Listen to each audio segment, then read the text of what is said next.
Hello दोस्तों। स्वागत है किताबी कास्ट पर, जहां हम आपके लिए हर दिन एक नई और प्रेरणादायक ऑडियो बुक लेकर आते हैं। तो सब्सक्राइब कीजिए और सुनिए आज का ये खास ऑडियो बुक। क्या आपने कभी सोचा है कि ये दुनिया कैसे चलती है? ये जो पैसा है, ये इतनी ताकत कैसे रखता है? अमीर और अमीर क्यों होते जा रहे हैं और गरीब क्यों अक्सर वहीं का वहीं रह जाता है?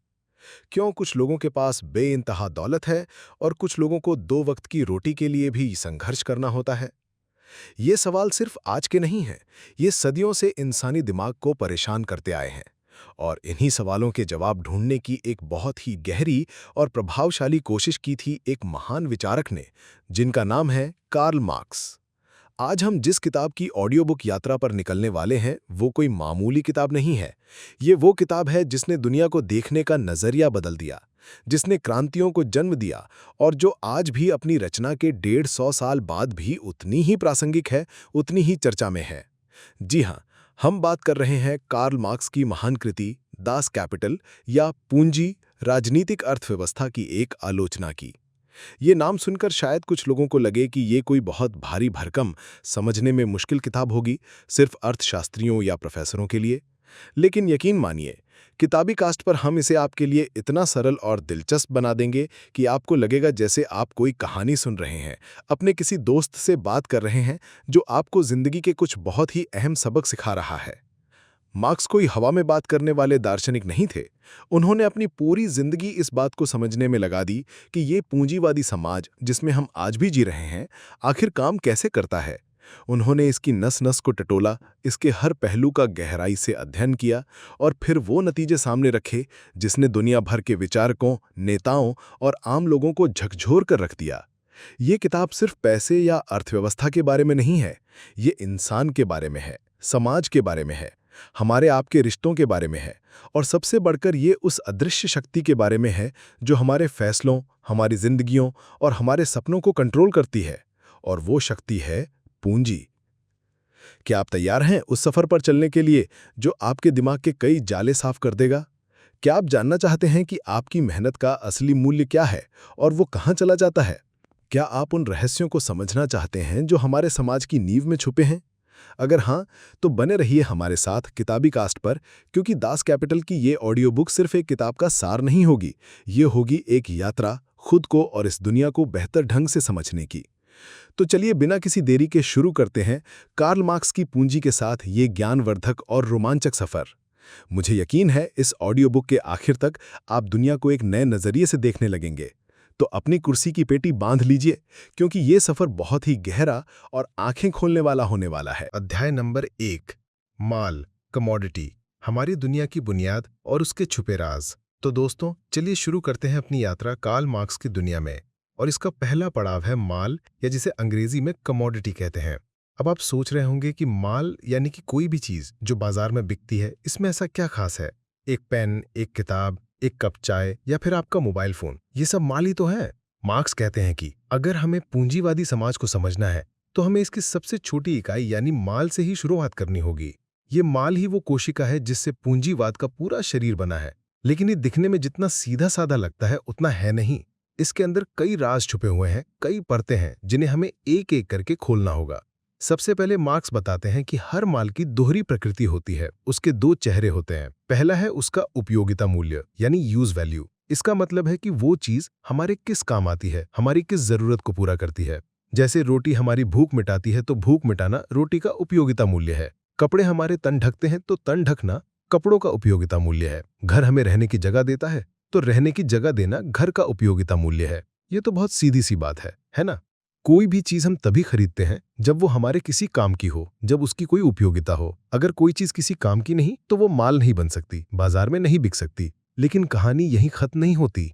माल का एक दूसरा चेहरा भी है और वो है उसका विनिमय मूल्य यानी एक्सचेंज वैल्यू। इसका मतलब है कि जब हम एक माल को बाजार में ले जाते हैं तो उसके बदले में हमें दूसरा कितना माल मिल सकता है या कितना पैसा मिल सकता है। जैसे 1 किलो चावल के बदले में आधा किलो दाल मिल सकती है, या मान लीजिए 20 रुपए मिल सकते हैं। तो ये आधा किलो दाल या 20 रुपए उस 1 किलो चावल का विनिमय मूल्य हो गया। अब सवाल ये उठता है कि ये विनिमय मूल्य तय कैसे होता है? क्यों 1 किलो चावल के बदले आधा किलो दाल ही मिलती है, 1 किलो क्यों नहीं? या क्यों उसकी कीमत 20 रुपए ही है, 50 रुपए क्यों नहीं? यहाँ मार्क्स हमें एक बहुत गहरी बात बताते हैं। वो कहते हैं कि अलग-अलग चीज़ों के उपयोगिता मूल्य तो बिल्कुल अलग-अलग होते हैं। चावल का काम पेट भरना है, लोहे का काम औजार बनाना है। दोनों की उपयोगिता बिल्कुल भिन्न है। लेकिन जब ये बाजार में एक दूसरे से विनिमय करते हैं, तो उनमें कुछ तो ऐसा होना चाहिए जो समान हो, जिसे मापा जा सके। वो समान चीज़ क्या है? मार्क्स कहते हैं कि वो समान चीज़ है उनमें लगा हुआ इंसानी श्रम यानी ह्यूमन लेबर। जब हम कहते हैं कि एक माल की इतनी कीमत है, तो हम असल में ये कह रहे होते हैं कि उसको बनाने में समाज का कितना श्रम खर्च हुआ है। लेकिन यहाँ एक और पेंच है। क्या हर किसी के श्रम की कीमत एक ही होती है? मान लीजिए एक नया दर्जी एक कमीज बनाने में 10 घंटे लगाता है और एक माहिर दर्जी वही कमीज 2 घंटे में बना देता है। तो क्या नए दर्जी की कमीज की कीमत माहिर दर्जी की कमीज से 5 गुना ज्यादा होगी? नहीं, ऐसा नहीं होता। मार्क्स यहाँ पर सामाजिक रूप से आवश्यक श्रम समय यानी सोशली नेसेसरी लेबर टाइम की बात करते हैं। इसका मतलब है कि किसी भी माल का मूल्य इस बात से तय होता है कि उस समय की औसत टेक्नोलॉजी और औसत कुशलता के हिसाब से उसे बनाने में कितना समय लगना चाहिए। तो अगर समाज में ज्यादातर कुशल दर्जी एक कमीज 2 घंटे में बना लेते हैं, तो उस कमीज का मूल्य 2 घंटे के श्रम के बराबर ही माना जाएगा, भले ही किसी नए ने उसे बनाने में 10 घंटे क्यों ना खर्च कर दिए हों। ये एक बहुत महत्वपूर्ण बात है, क्योंकि ये हमें बताती है कि माल का मूल्य किसी व्यक्ति विशेष की मेहनत से नहीं, बल्कि समाज की औसत उत्पादकता से तय होता है। ये व्यवस्था उत्पादकों पर लगातार दबाव डालती है कि वो अपनी कुशलता बढ़ाएं, नई तकनीकें अपनाएं, ताकि वो अपने माल को सामाजिक रूप से आवश्यक श्रम समय के अंदर या उससे कम में बना सके, तभी उन्हें मुनाफा होगा। जो इस दौड़ में पीछे हो जाते हैं, वो बाजार से बाहर हो जाते हैं। तो देखा आपने, एक साधारण सी दिखने वाली चीज माल अपने अंदर कितने जटिल सामाजिक संबंध और प्रक्रियाएं समेटे हुए हैं। ये सिर्फ एक वस्तु नहीं है, ये इंसानी श्रम का मूर्त रूप है। ये सामाजिक संबंधों का प्रतीक है। जब हम बाजार में चीजें खरीदते बेचते हैं, तो हम अनजाने में ही एक दूसरे के श्रम का आदान प्रदान कर रहे होते हैं। लेकिन क्या हम इस बात को महसूस कर पाते हैं? शायद नहीं। और यहीं पर मार्क्स एक और बहुत ही दिलचस्प और रहस्यमयी बात बताते हैं, जिसे वे माल का अंधविश्वास या फेटिशिज्म ऑफ कमोडिटीज कहते हैं। ये शब्द सुनने में अजीब लग सकता है, लेकिन इसका मतलब बहुत गहरा है। मार्क्स कहते हैं कि पूंजीवादी समाज में चीजें यानी माल एक जादुई या रहस्यमयी चरित्र धारण कर लेती हैं। हमें ऐसा लगने लगता है कि माल का मूल्य उसके अंदर ही निहित है, जैसे कि सोना अपनी प्रकृति से ही कीमती है या हीरे में चमक उसकी अपनी खासियत है। हम ये भूल जाते हैं कि उनका मूल्य असल में उनमें लगे हुए इंसानी श्रम और सामाजिक संबंधों से आता है। चीजें हमारे सामने ऐसे पेश आती हैं जैसे उनका आपस में ही कोई रिश्ता हो, जैसे इतना सोना इतनी चांदी के बराबर या ये कार उस बाइक से इतनी महंगी है। हमें लगता है कि ये चीजों का अपना गुण है, जबकि असल में ये उन लोगों के बीच का सामाजिक संबंध है जिन्होंने उन चीजों को बनाया है। इंसानों के बीच के सामाजिक संबंध हमें चीजों के बीच के रिश्तों के रूप में दिखाई देने लगते हैं। इसे ऐसे समझिए जैसे पुराने जमाने में लोग मूर्तियों या प्राकृतिक शक्तियों की पूजा करते थे, उन्हें सर्वशक्तिमान मानते थे, ये भूलकर कि उन मूर्तियों को इंसानों ने ही बनाया है या उन शक्तियों को समझने की कोशिश इंसान ही कर रहा है। ठीक वैसे ही पूंजीवाद में हम माल और पैसे की पूजा करने लगते हैं। हमें लगता है कि पैसा ही सब कुछ है, पैसे में ही सारी ताकत है। हम पैसे के लिए जीते हैं, पैसे के लिए मरते हैं। हम ये भूल जाते हैं कि पैसा भी इंसानी श्रम और सामाजिक व्यवस्था की ही एक उपज है। ये माल का अंधविश्वास हमें हमारी ही बनाई हुई दुनिया से बेगाना कर देता है, एलियनेट कर देता है। हम अपनी ही रचनाओं के गुलाम बन जाते हैं। सोचिए, जब आप सुपरमार्केट में कोई सामान खरीदते हैं, तो क्या आप एक पल के लिए भी सोचते हैं कि उसे किसने बनाया होगा, किन परिस्थितियों में बनाया होगा, उसे बनाने वाले को उसका सही मेहनताना मिला होगा या नहीं? हम सिर्फ कीमत देखते हैं और खरीद लेते हैं। माल हमारे सामने एक तैयार उत्पाद के रूप में आता है और उसके पीछे की पूरी मानवीय कहानी, पूरा सामाजिक श्रम हमारी नजरों से ओझल हो जाता है। ये अंधविश्वास हमें एक दूसरे से भी काटता है। हम किसानों को उनके उगाए अनाज के लिए नहीं, बल्कि बाजार में अनाज की कीमत के लिए जानते हैं। हम मजदूरों को उनकी बनाई चीजों के लिए नहीं, बल्कि उनकी मजदूरी के लिए जानते हैं। इंसान गायब हो जाते हैं और सिर्फ चीजें और उनकी कीमतें रह जाती हैं। ये माल का अंधविश्वास पूंजीवादी व्यवस्था को बनाए रखने में एक बहुत गहरी भूमिका निभाता है, क्योंकि जब तक हम ये समझते रहेंगे कि चीजों का मूल्य स्वाभाविक है, बाजार की शक्तियां प्राकृतिक है और अमीर गरीब का भेद किस्मत का खेल है, तब तक हम इस व्यवस्था पर सवाल नहीं उठाएंगे। मार्क्स हमें इस अंधविश्वास से बाहर निकलने की दावत देते हैं। वो कहते हैं कि हमें चीजों के पीछे छिपे इंसानी रिश्तों को देखना होगा। हमें ये समझना होगा कि ये पूरी व्यवस्था इंसानों ने बनाई है और इसे बदला भी जा सकता है। तो जब अगली बार आप कोई चीज खरीदें, तो एक पल रुककर जरूर सोचिएगा कि ये सिर्फ एक वस्तु नहीं है, ये किसी के समय, किसी की मेहनत, किसी की जिंदगी का एक हिस्सा है जो आपके हाथ में आया है। ये सोच शायद आपको दुनिया को एक अलग नजरिए से देखने में मदद करे।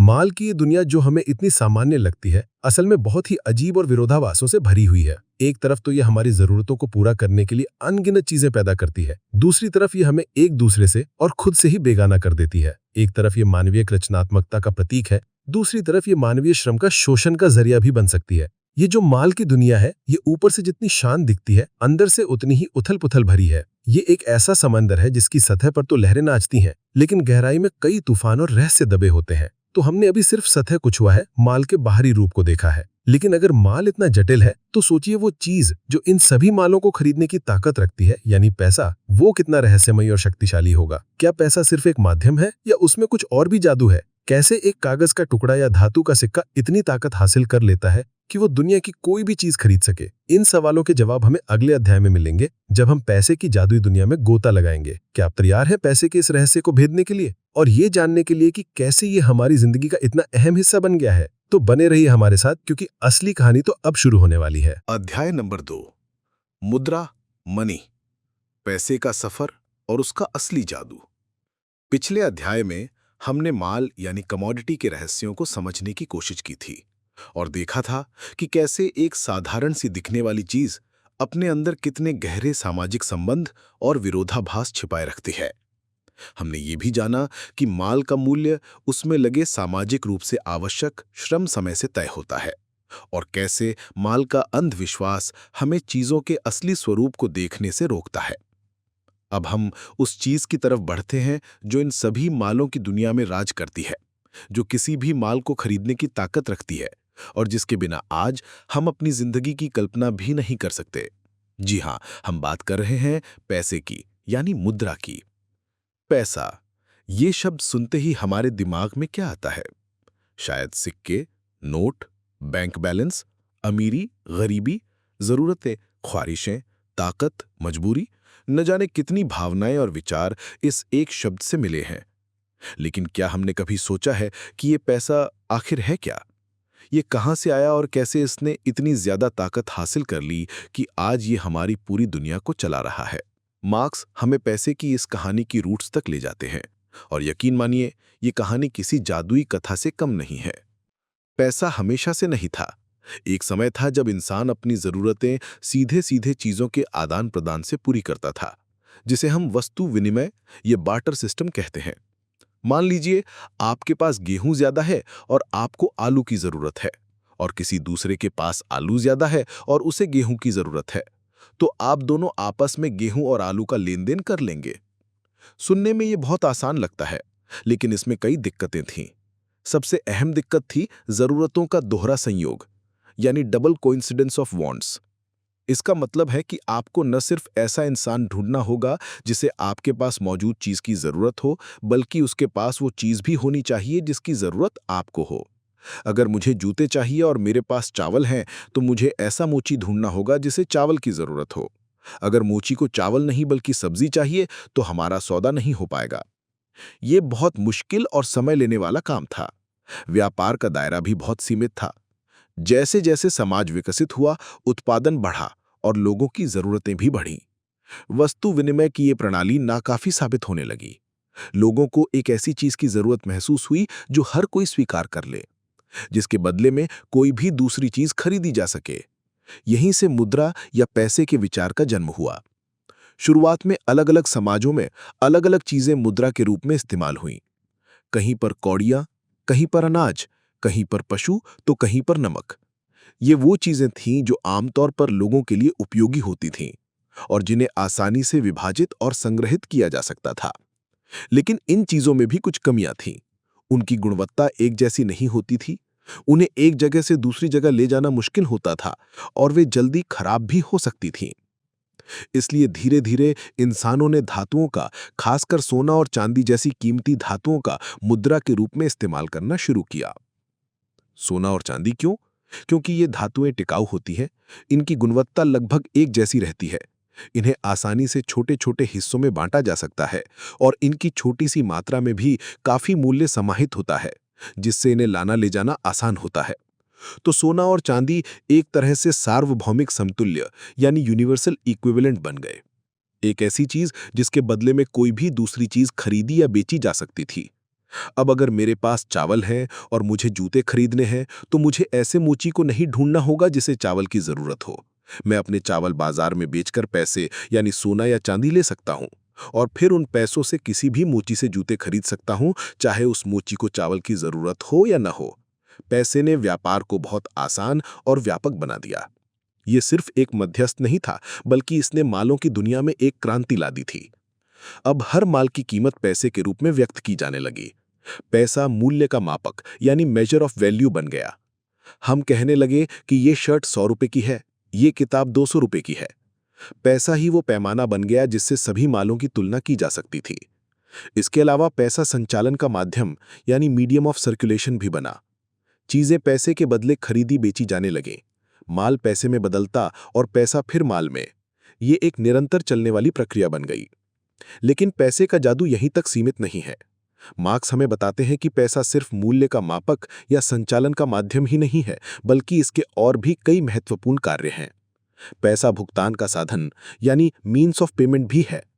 जब हम कोई उधार चुकाते हैं या टैक्स भरते हैं या किसी सेवा के बदले भुगतान करते हैं, तो हम पैसे का इस्तेमाल भुगतान के साधन के रूप में कर रहे होते हैं। इसके अलावा पैसा मूल्य का भंडार यानी स्टोर ऑफ वैल्यू भी है। हम पैसा बचाकर रख सकते हैं ताकि भविष्य में अपनी जरूरतें पूरी कर सकें। हालांकि अगर महंगाई बढ़ती है तो पैसे की खरीदने की शक्ति कम हो जाती है, लेकिन फिर भी ये मूल्य को कुछ समय तक संचित रखने का एक तरीका है। और जब व्यापार अंतर्राष्ट्रीय स्तर पर होता है तो पैसा विश्व मुद्रा यानी वर्ल्ड मनी का भी काम करता है, जैसे आज के समय में डॉलर। तो देखा आपने पैसा कितने सारे काम करता है। ये सिर्फ एक बेजान धातु का हिस्सा या कागज का नोट नहीं है, ये एक सामाजिक शक्ति है, एक ऐसा औजार है जिसने इंसानी समाज के विकास में बहुत अहम भूमिका निभाई है। लेकिन मार्क्स हमें यहाँ एक चेतावनी भी देते हैं। वो कहते हैं कि जैसे माल का अंधविश्वास होता है, वैसे ही पैसे का भी अंधविश्वास होता है। हम पैसे को ही सब कुछ समझने लगते हैं। हमें लगता है कि पैसे में कोई जादुई ताकत है जिससे कुछ भी खरीदा जा सकता है, खुशी, प्यार, इज्जत, सब कुछ। हम ये भूल जाते हैं कि पैसा भी माल की तरह ही इंसानी श्रम और सामाजिक संबंधों की उपज है। सोने या चांदी में अपने आप में कोई ऐसी खासियत नहीं है कि वे मुद्रा बन जाएं, बल्कि समाज ने उन्हें ये भूमिका सौंपी है। अगर समाज किसी और चीज को मुद्रा मान ले तो वो चीज मुद्रा बन जाएगी। पैसे की असली ताकत उसके भौतिक स्वरूप में नहीं है, बल्कि उन सामाजिक रिश्तों में है जिनका वो प्रतिनिधित्व करता है। लेकिन पूंजीवादी समाज में ये बात हमारी नजरों से ओझल हो जाती है। पैसा एक स्वतंत्र शक्ति के रूप में हमारे सामने आ जाता है, जो हमें नियंत्रित करता है, हमें नचाता है। हम पैसे के पीछे भागते हैं और इस भागम भाग में हम अपनी इंसानियत, अपने रिश्ते, अपनी खुशियां, सब कुछ दांव पर लगा देते हैं। क्या ये सच नहीं है? आज हमारी सफलता का पैमाना क्या है? जिसके पास जितना ज्यादा पैसा वो उतना ज्यादा सफल। हमारे रिश्ते भी कहीं ना कहीं पैसे से प्रभावित होते हैं। शादी ब्याह में भी पैसे का बोलबाला होता है। पैसा हमारी सोच पर, हमारे सपनों पर, हमारी महत्वाकांक्षाओं पर हावी हो गया है। मार्क्स हमें इस पैसे के अंधविश्वास से भी आगाह करते हैं। वो कहते हैं कि हमें पैसे को उसके सही स्थान पर रखना होगा। ये एक उपयोगी औजार है, लेकिन ये हमारा मालिक नहीं बन सकता। हमें ये समझना होगा कि असली मूल्य इंसानी श्रम में है, इंसानी रचनात्मकता में है, इंसानी रिश्तों में है, ना कि कागज के चंद नोटों या धातु के सिक्कों में। जब हम पैसा कमाते हैं तो असल में हम क्या कमा रहे होते हैं? हम समाज में अपने श्रम के हिस्से का दावा कर रहे होते हैं। पैसा हमें ये अधिकार देता है कि हम समाज द्वारा उत्पादित वस्तुओं और सेवाओं में से अपने हिस्से का उपभोग कर सकें।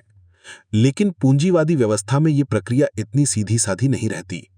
इसमें कई उतार चढ़ाव और कई पेचीदगियां आ जाती हैं। पैसा सिर्फ हमारी जरूरतों को पूरा करने का साधन नहीं रह जाता, बल्कि ये खुद एक मकसद बन जाता है।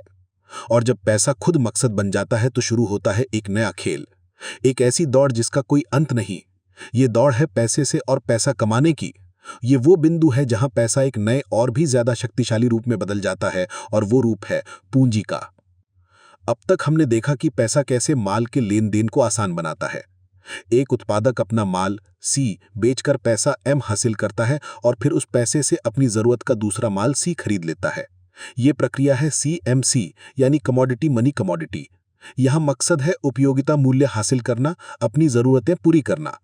लेकिन क्या हो जब ये प्रक्रिया उल्टी हो जाए, जब कोई पैसे से माल इसलिए खरीदे ताकि उसे बेचकर और ज्यादा पैसा एम शीर्धा कमा सके? ये प्रक्रिया है MCM शीर्धा यानी मनी कमोडिटी मोर मनी। यहां मकसद उपयोगिता मूल्य नहीं, बल्कि विनिमय मूल्य को बढ़ाना है, पैसे को बढ़ाना है। और यही MCM शीर्धा का चक्र पूंजी का आधार है। तो पैसा सिर्फ पैसा नहीं रहता, वह पूंजी बनने की क्षमता रखता है। लेकिन ये कैसे होता है? कैसे पैसा और पैसा पैदा करता है? क्या ये कोई जादू है या इसके पीछे भी कोई ठोस समझने लायक कारण है? ये सवाल हमें पूंजी के असली रहस्य की ओर ले जाएगा। अगर पैसा सिर्फ चीजों को खरीदने बेचने का माध्यम है, तो फिर बेचने के बाद ज्यादा पैसा कैसे मिल जाता है? अगर मैंने 100 रुपए का सामान खरीदा और उसे 100 रुपए में ही बेच दिया, तो मुझे कोई मुनाफा नहीं हुआ। मुनाफा कमाने के लिए या तो मुझे 100 रुपए का सामान कम में खरीदना होगा या फिर 100 रुपए के सामान को ज्यादा में बेचना होगा। क्या पूंजीपति हमेशा सस्ता खरीद कर महंगा बेचते हैं? क्या यही मुनाफे का राज है? मार्क्स कहते हैं नहीं, ये इतना सरल नहीं है। क्योंकि अगर हर कोई महंगा बेचने लगे तो कोई खरीदेगा क्यों? और अगर कोई एक व्यक्ति धोखा देकर मुनाफा कमा भी ले, तो पूरी पूंजीपति क्लास कैसे मुनाफा कमाती है? तो फिर ये अतिरिक्त पैसा या एम श्रद्धा में जो अधिक है, वो आता कहां से है? ये एक बहुत बड़ा सवाल है, एक पहेली है, जिसे सुलझाए बिना हम पूंजीवाद को नहीं समझ सकते।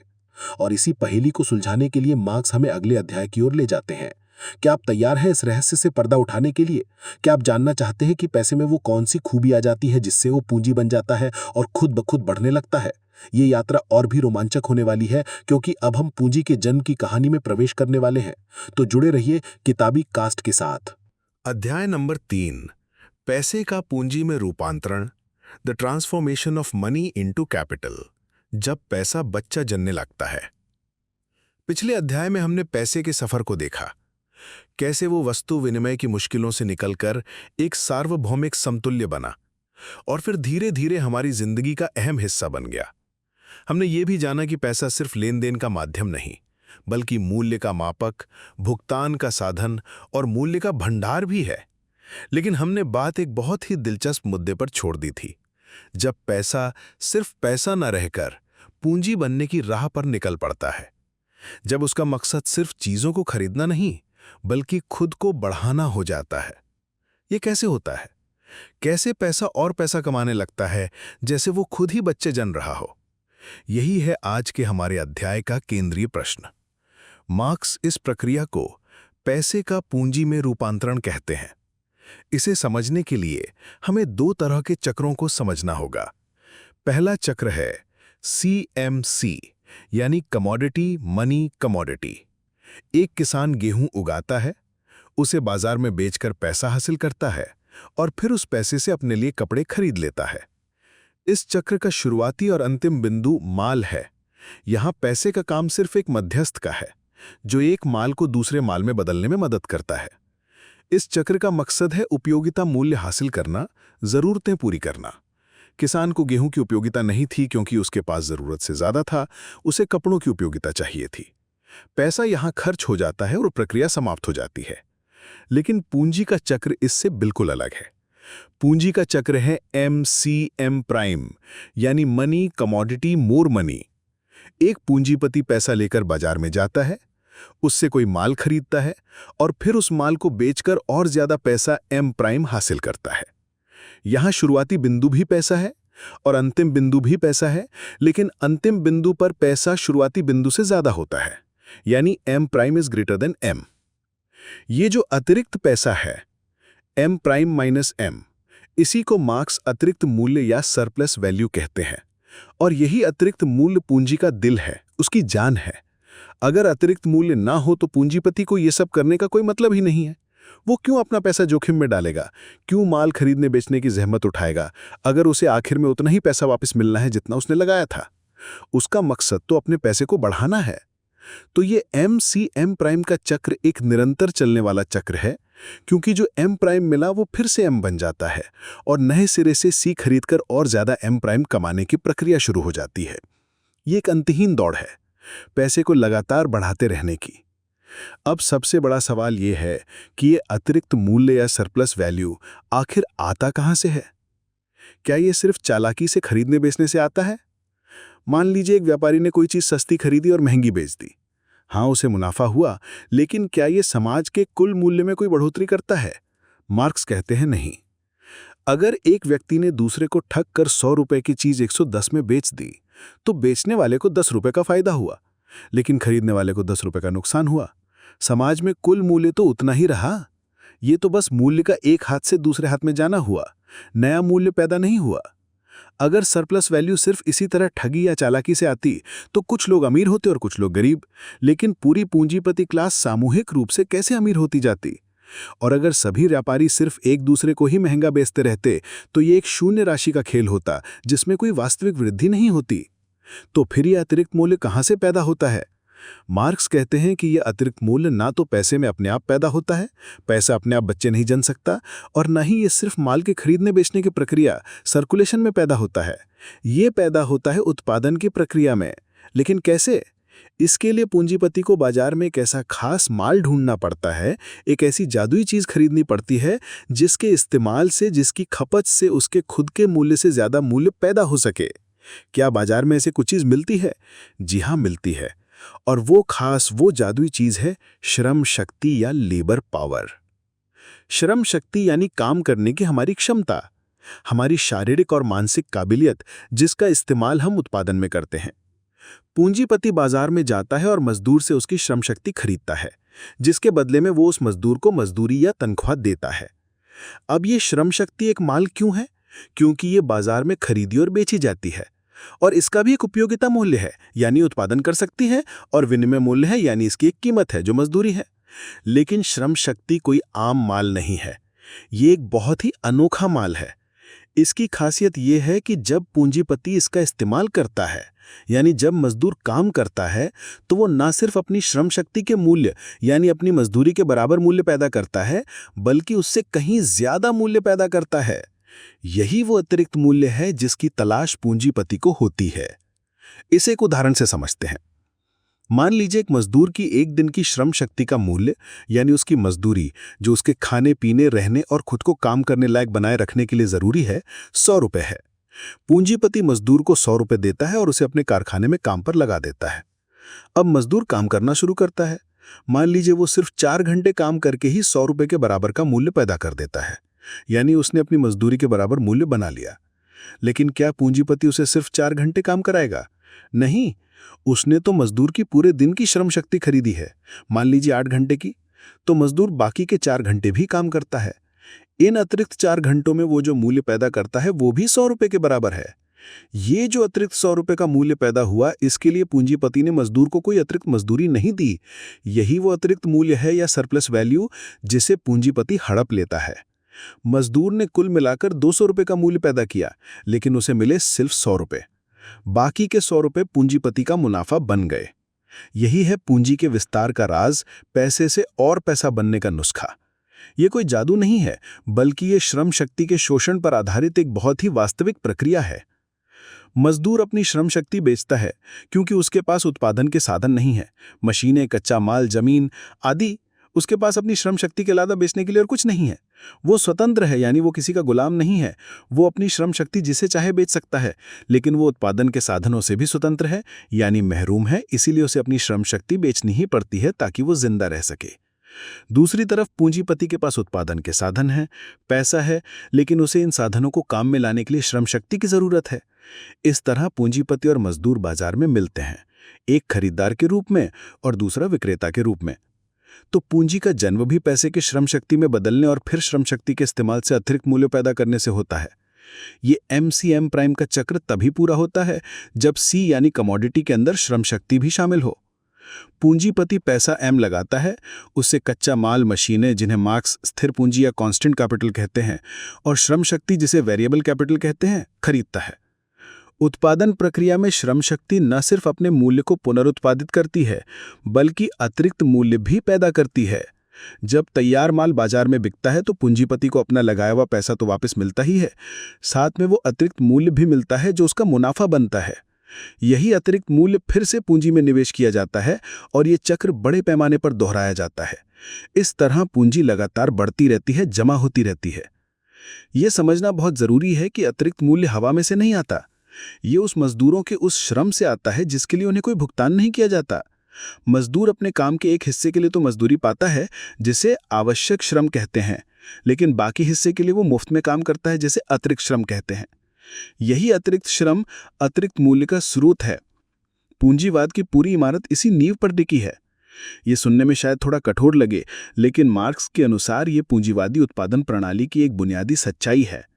इसका मतलब ये नहीं है कि हर पूंजीपति बुरा या लालची होता है, बल्कि ये व्यवस्था ही ऐसी है जो उसे अतिरिक्त मूल्य निचोड़ने के लिए मजबूर करती है। अगर कोई पूंजीपति ऐसा नहीं करेगा तो वो बाजार की प्रतिस्पर्धा में टिक नहीं पाएगा और खत्म हो जाएगा। तो ये एक संरचनात्मक मजबूरी है। तो अब हम जान चुके हैं कि पैसा पूंजी में कैसे बदलता है और अतिरिक्त मूल्य कहां से आता है। ये कहानी का एक बहुत ही महत्वपूर्ण पड़ाव है। लेकिन अब सवाल ये उठता है कि ये अतिरिक्त मूल्य, ये सरप्लस वैल्यू किस तरह से निचोड़ा जाता है? क्या इसके भी कुछ तरीके होते हैं? क्या पूंजीपति इस अतिरिक्त मूल्य को बढ़ाने की कोशिश करते हैं? और अगर हाँ, तो कैसे? इन सवालों के जवाब हमें और भी गहरे रहस्यों की ओर ले जाएंगे, जहां हम देखेंगे कि कैसे काम के घंटे, टेक्नोलॉजी और मजदूरी सब कुछ इस अतिरिक्त मूल्य के खेल में अपनी अपनी भूमिका निभाते हैं। क्या आप जानना चाहते हैं कि पूंजीपति कैसे मजदूरों से ज्यादा अतिरिक्त मूल्य हासिल करने की कोशिश करते हैं? ये जानना हमारे लिए बहुत ज़रूरी है, क्योंकि ये हमारी अपनी ज़िंदगी, हमारे काम और हमारी मेहनत से जुड़ा हुआ है। तो चलिए अगले अध्याय में इस रहस्य से भी पर्दा उठाते हैं। अध्याय नंबर 4, निरपेक्ष अतिरिक्त मूल्य का उत्पादन, the production of absolute surplus value, काम की घंटे और मुनाफे की कहानी। पिछले अध्याय में हमने एक बहुत बड़ा राज खोला था कि पैसा पूंजी में कैसे बदलता है और अतिरिक्त मूल्य या सरप्लस वैल्यू कहां से आता है। हमने जाना कि ये अतिरिक्त मूल्य मजदूरों के उस श्रम से आता है जिसके लिए उन्हें कोई पैसा नहीं मिलता, यानी उनके अतिरिक्त श्रम से। अब सवाल ये है कि पूंजीपति इस अतिरिक्त मूल्य को कैसे बढ़ाते हैं, क्योंकि पूंजी का तो स्वभाव ही है खुद को बढ़ाना और ज्यादा से ज्यादा अतिरिक्त मूल्य निचोड़ना। मार्क्स बताते हैं कि अतिरिक्त मूल्य को बढ़ाने के मुख्य रूप से 2 तरीके हैं। आज हम पहले तरीके पर बात करेंगे, जिसे मार्क्स निरपेक्ष अतिरिक्त मूल्य का उत्पादन या production of absolute surplus value कहते हैं।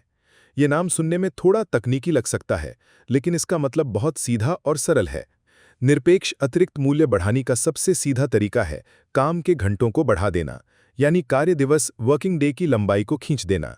इसे समझने के लिए हमें कार्य दिवस को 2 हिस्सों में बांटना होगा, जैसा कि हमने पिछले अध्याय में भी थोड़ा इशारा किया था। पहला हिस्सा है आवश्यक श्रम समय, नेसेसरी लेबर टाइम। ये वो समय है जिसमें मजदूर अपनी मजदूरी के बराबर मूल्य पैदा करता है। मान लीजिए एक मजदूर की दिन भर की मजदूरी इतनी है कि वो अपने और अपने परिवार का पेट पाल सके और अगले दिन फिर से काम पर आने लायक रह सके। अगर मजदूर 4 घंटे काम करके इतना मूल्य पैदा कर लेता है जो उसकी मजदूरी के बराबर हो, तो ये 4 घंटे उसका आवश्यक श्रम समय हुआ। इस दौरान वो जो श्रम करता है उसे आवश्यक श्रम कहते हैं और ये पेड लेबर यानी भुगतान किया गया श्रम होता है। हालांकि ये भुगतान उसके द्वारा पैदा किए गए कुल मूल्य का एक हिस्सा मात्र होता है। अब कार्य दिवस का दूसरा हिस्सा है अतिरिक्त श्रम समय, सरप्लस लेबर टाइम। ये वो समय है जो मजदूर आवश्यक श्रम समय के बाद भी काम करता है और इस दौरान वो जो मूल्य पैदा करता है वो सीधे पूंजीपति की जेब में जाता है अतिरिक्त मूल्य के रूप में। अगर मजदूर कुल 8 घंटे काम करता है और पहले 4 घंटे आवश्यक श्रम समय थे, तो बाकी के 4 घंटे अतिरिक्त श्रम समय हुए। इस दौरान किया गया श्रम अतिरिक्त श्रम कहलाता है और ये अनपेड लेबर यानी बिना भुगतान का श्रम होता है। यही अतिरिक्त श्रम अतिरिक्त मूल्य का स्रोत है। तो अब आप खुद ही सोचिए कि अगर पूंजीपति को अतिरिक्त मूल्य बढ़ाना है तो वो सबसे पहले क्या करने की कोशिश करेगा? जाहिर सी बात है, वो अतिरिक्त श्रम समय को बढ़ाने की कोशिश करेगा। और ये कैसे हो सकता है? इसका एक सीधा तरीका है कि कुल कार्य दिवस की लंबाई को ही बढ़ा दिया जाए। मान लीजिए आवश्यक श्रम समय 4 घंटे तो उतना ही रहता है, लेकिन पूंजीपति मजदूर से 8 घंटे के बजाय 10 घंटे काम करवाने लगता है, तो अब अतिरिक्त श्रम समय 4 घंटे से बढ़कर 6 घंटे हो गया। इसका मतलब है कि अतिरिक्त मूल्य भी उसी अनुपात में बढ़ गया। यही है निरपेक्ष अतिरिक्त मूल्य का उत्पादन, कार्य दिवस को लंबा करके अतिरिक्त श्रम समय को बढ़ाना और इस तरह ज्यादा अतिरिक्त मूल्य हासिल करना। मार्क्स कहते हैं कि पूंजी के शुरुआती दिनों में जब पूंजीवाद अपनी जड़ें जमा रहा था, तो पूंजीपतियों ने इसी तरीके का सबसे ज्यादा इस्तेमाल किया। कार्य दिवस को बेरहमी से खींचा गया। 10 घंटे, 12 घंटे, 14 घंटे और यहाँ तक कि 16-16 घंटे तक मजदूरों से काम लिया जाता था। बच्चों और औरतों से भी इसी तरह लंबे समय तक काम करवाया जाता था, क्योंकि उनकी श्रम शक्ति सस्ती मिलती थी। इसके पीछे पूंजीपति का तर्क क्या था? उसका तर्क था कि उसने मजदूर की पूरे दिन की श्रम शक्ति खरीदी है, तो उसे ये अधिकार है कि वो उसका ज्यादा से ज्यादा इस्तेमाल करे। मजदूर की मजदूरी थी कि उसे काम करना ही था, वरना वो भूखा मर जाता। इस अमानवीय शोषण के बहुत भयावह परिणाम हुए। मजदूरों की सेहत गिरने लगी, उनकी उम्र कम होने लगी, समाज में बीमारियां और गरीबी फैलने लगी। काम करने की परिस्थितियां भी बहुत खराब होती थीं। फैक्ट्रियों में न रोशनी का इंतजाम, न हवा का, न सुरक्षा का। ये एक तरह की खुली लूट थी, इंसानी जिस्म और जान की कीमत पर मुनाफे की हवस। मार्क्स ने अपनी किताब में इंग्लैंड के फैक्ट्री इंस्पेक्टर्स की रिपोर्ट से ऐसे अनगिनत उदाहरण दिए हैं जो दिल दहला देने वाले हैं, कि कैसे छोटी छोटी बच्चियों से रात रात भर काम करवाया जाता था, कैसे मजदूर काम करते करते बेहोश हो जाते थे, कैसे उनकी जान मशीन के पहियों में पिस रही थी। ये सब सिर्फ इसलिए ताकि पूंजीपति का मुनाफा बढ़ सके, ताकि वो ज्यादा से ज्यादा निरपेक्ष अतिरिक्त मूल्य निचोड़ सके। लेकिन क्या ये प्रक्रिया बिना किसी रोक टोक के चलती रह सकती थी? क्या इंसान मशीन है जो बिना थके, बिना आराम किए लगातार काम करता रहे? नहीं, इंसान की शारीरिक और मानसिक सीमाएं होती हैं। अगर कार्य दिवस को एक हद से ज्यादा खींचा जाएगा तो मजदूर बीमार पड़ जाएगा, उसकी कार्यक्षमता घट जाएगी और वो शायद जल्दी मर भी जाए। इससे पूंजीपति को ही नुकसान होगा, क्योंकि उसे नया मजदूर ढूंढना पड़ेगा, उसे ट्रेनिंग देनी पड़ेगी। इसके अलावा जब शोषण अपनी चरम सीमा पर पहुंच गया तो मजदूरों ने भी इसका विरोध करना शुरू कर दिया। उन्होंने संगठित होना शुरू किया, हड़तालें करनी शुरू की और अपनी आवाज़ उठाई कि काम के घंटे कम किए जाएं, काम करने की परिस्थितियां सुधारी जाएं। ये एक लंबा और कठिन संघर्ष था जो कई दशकों तक चला। मजदूरों ने अपनी जानें कुर्बान की, लाठियां खाईं, जेल गए, लेकिन उन्होंने हार नहीं मानी। धीरे धीरे सरकारों को भी ये समझ में आने लगा कि अगर मजदूरों की सेहत का ख्याल नहीं रखा गया तो देश की उत्पादकता पर असर पड़ेगा। इसलिए कानूनी तौर पर भी कार्य दिवस की एक ऊपरी सीमा तय करने की जरूरत महसूस हुई। तो एक तरफ पूंजीपति की हवस थी कि कार्य दिवस को जितना हो सके लंबा किया जाए, और दूसरी तरफ मजदूर का संघर्ष था कि उसे छोटा किया जाए या कम से कम एक मानवीय स्तर पर लाया जाए। ये एक तरह की रस्साकशी थी, एक वर्ग संघर्ष था जो कार्य दिवस की लंबाई को लेकर लड़ा जा रहा था। मार्क्स कहते हैं कि कार्य दिवस की लंबाई कोई प्राकृतिक या नैतिक नियम से तय नहीं होती, बल्कि ये दो विरोधी क्लासों की ताकत के संतुलन से तय होती है। जब पूंजीपति ज्यादा ताकतवर होते हैं तो वे कार्य दिवस को लंबा करने में सफल हो जाते हैं। जब मजदूर संगठित और ताकतवर होते हैं तो वे इसे कम करवाने में सफल हो जाते हैं। आज जो हम 8 घंटे का कार्य दिवस देखते हैं, हालांकि ये भी अब कई जगहों पर खतरे में है, वो कोई पूंजीपतियों का दिया हुआ तोहफा नहीं है, बल्कि ये मजदूरों के लंबे और कुर्बानियों भरे संघर्ष का नतीजा है। इसे हमें कभी नहीं भूलना चाहिए। तो निरपेक्ष अतिरिक्त मूल्य का उत्पादन कार्य दिवस को लंबा करके किया जाता है, लेकिन यहाँ पर एक बात और समझने वाली है। पूंजीपति सिर्फ कार्य दिवस को ही लंबा नहीं करता, बल्कि वो ये भी कोशिश करता है कि मजदूर उस लंबे कार्य दिवस में एक पल भी बर्बाद न करें। काम की गति को तेज कर दिया जाता है, मजदूरों पर कड़ी निगरानी रखी जाती है, बीच में आराम करने या सुस्ताने का समय कम कर दिया जाता है। मकसद ये होता है कि मजदूर अपने काम के हर मिनट में ज्यादा से ज्यादा श्रम निचोड़ दे। इसे श्रम की गहनता कहते हैं, इंटेंसिटी ऑफ लेबर बढ़ाना। अगर काम के घंटे तो उतने ही रहें, लेकिन मजदूर से उसी समय में दुगना काम करवा लिया जाए तो ये भी एक तरह से निरपेक्ष अतिरिक्त मूल्य बढ़ाने जैसा ही है, क्योंकि मजदूर अब उसी समय में ज्यादा मूल्य पैदा कर रहा है, जबकि उसकी मजदूरी शायद उतनी ही है। तो पूंजी का लालच सिर्फ समय को ही नहीं, बल्कि समय की हर इकाई में श्रम की मात्रा को भी बढ़ाने का होता है। ये एक ऐसी भूख है जो कभी शांत नहीं होती। वो हमेशा नए नए तरीके ढूंढती रहती है कि कैसे मजदूर से ज्यादा काम लिया जाए, कैसे उससे ज्यादा अतिरिक्त मूल्य निचोड़ा जाए। आज भी जब हम अपने आसपास देखते हैं तो हमें इसके कई रूप दिखाई देते हैं।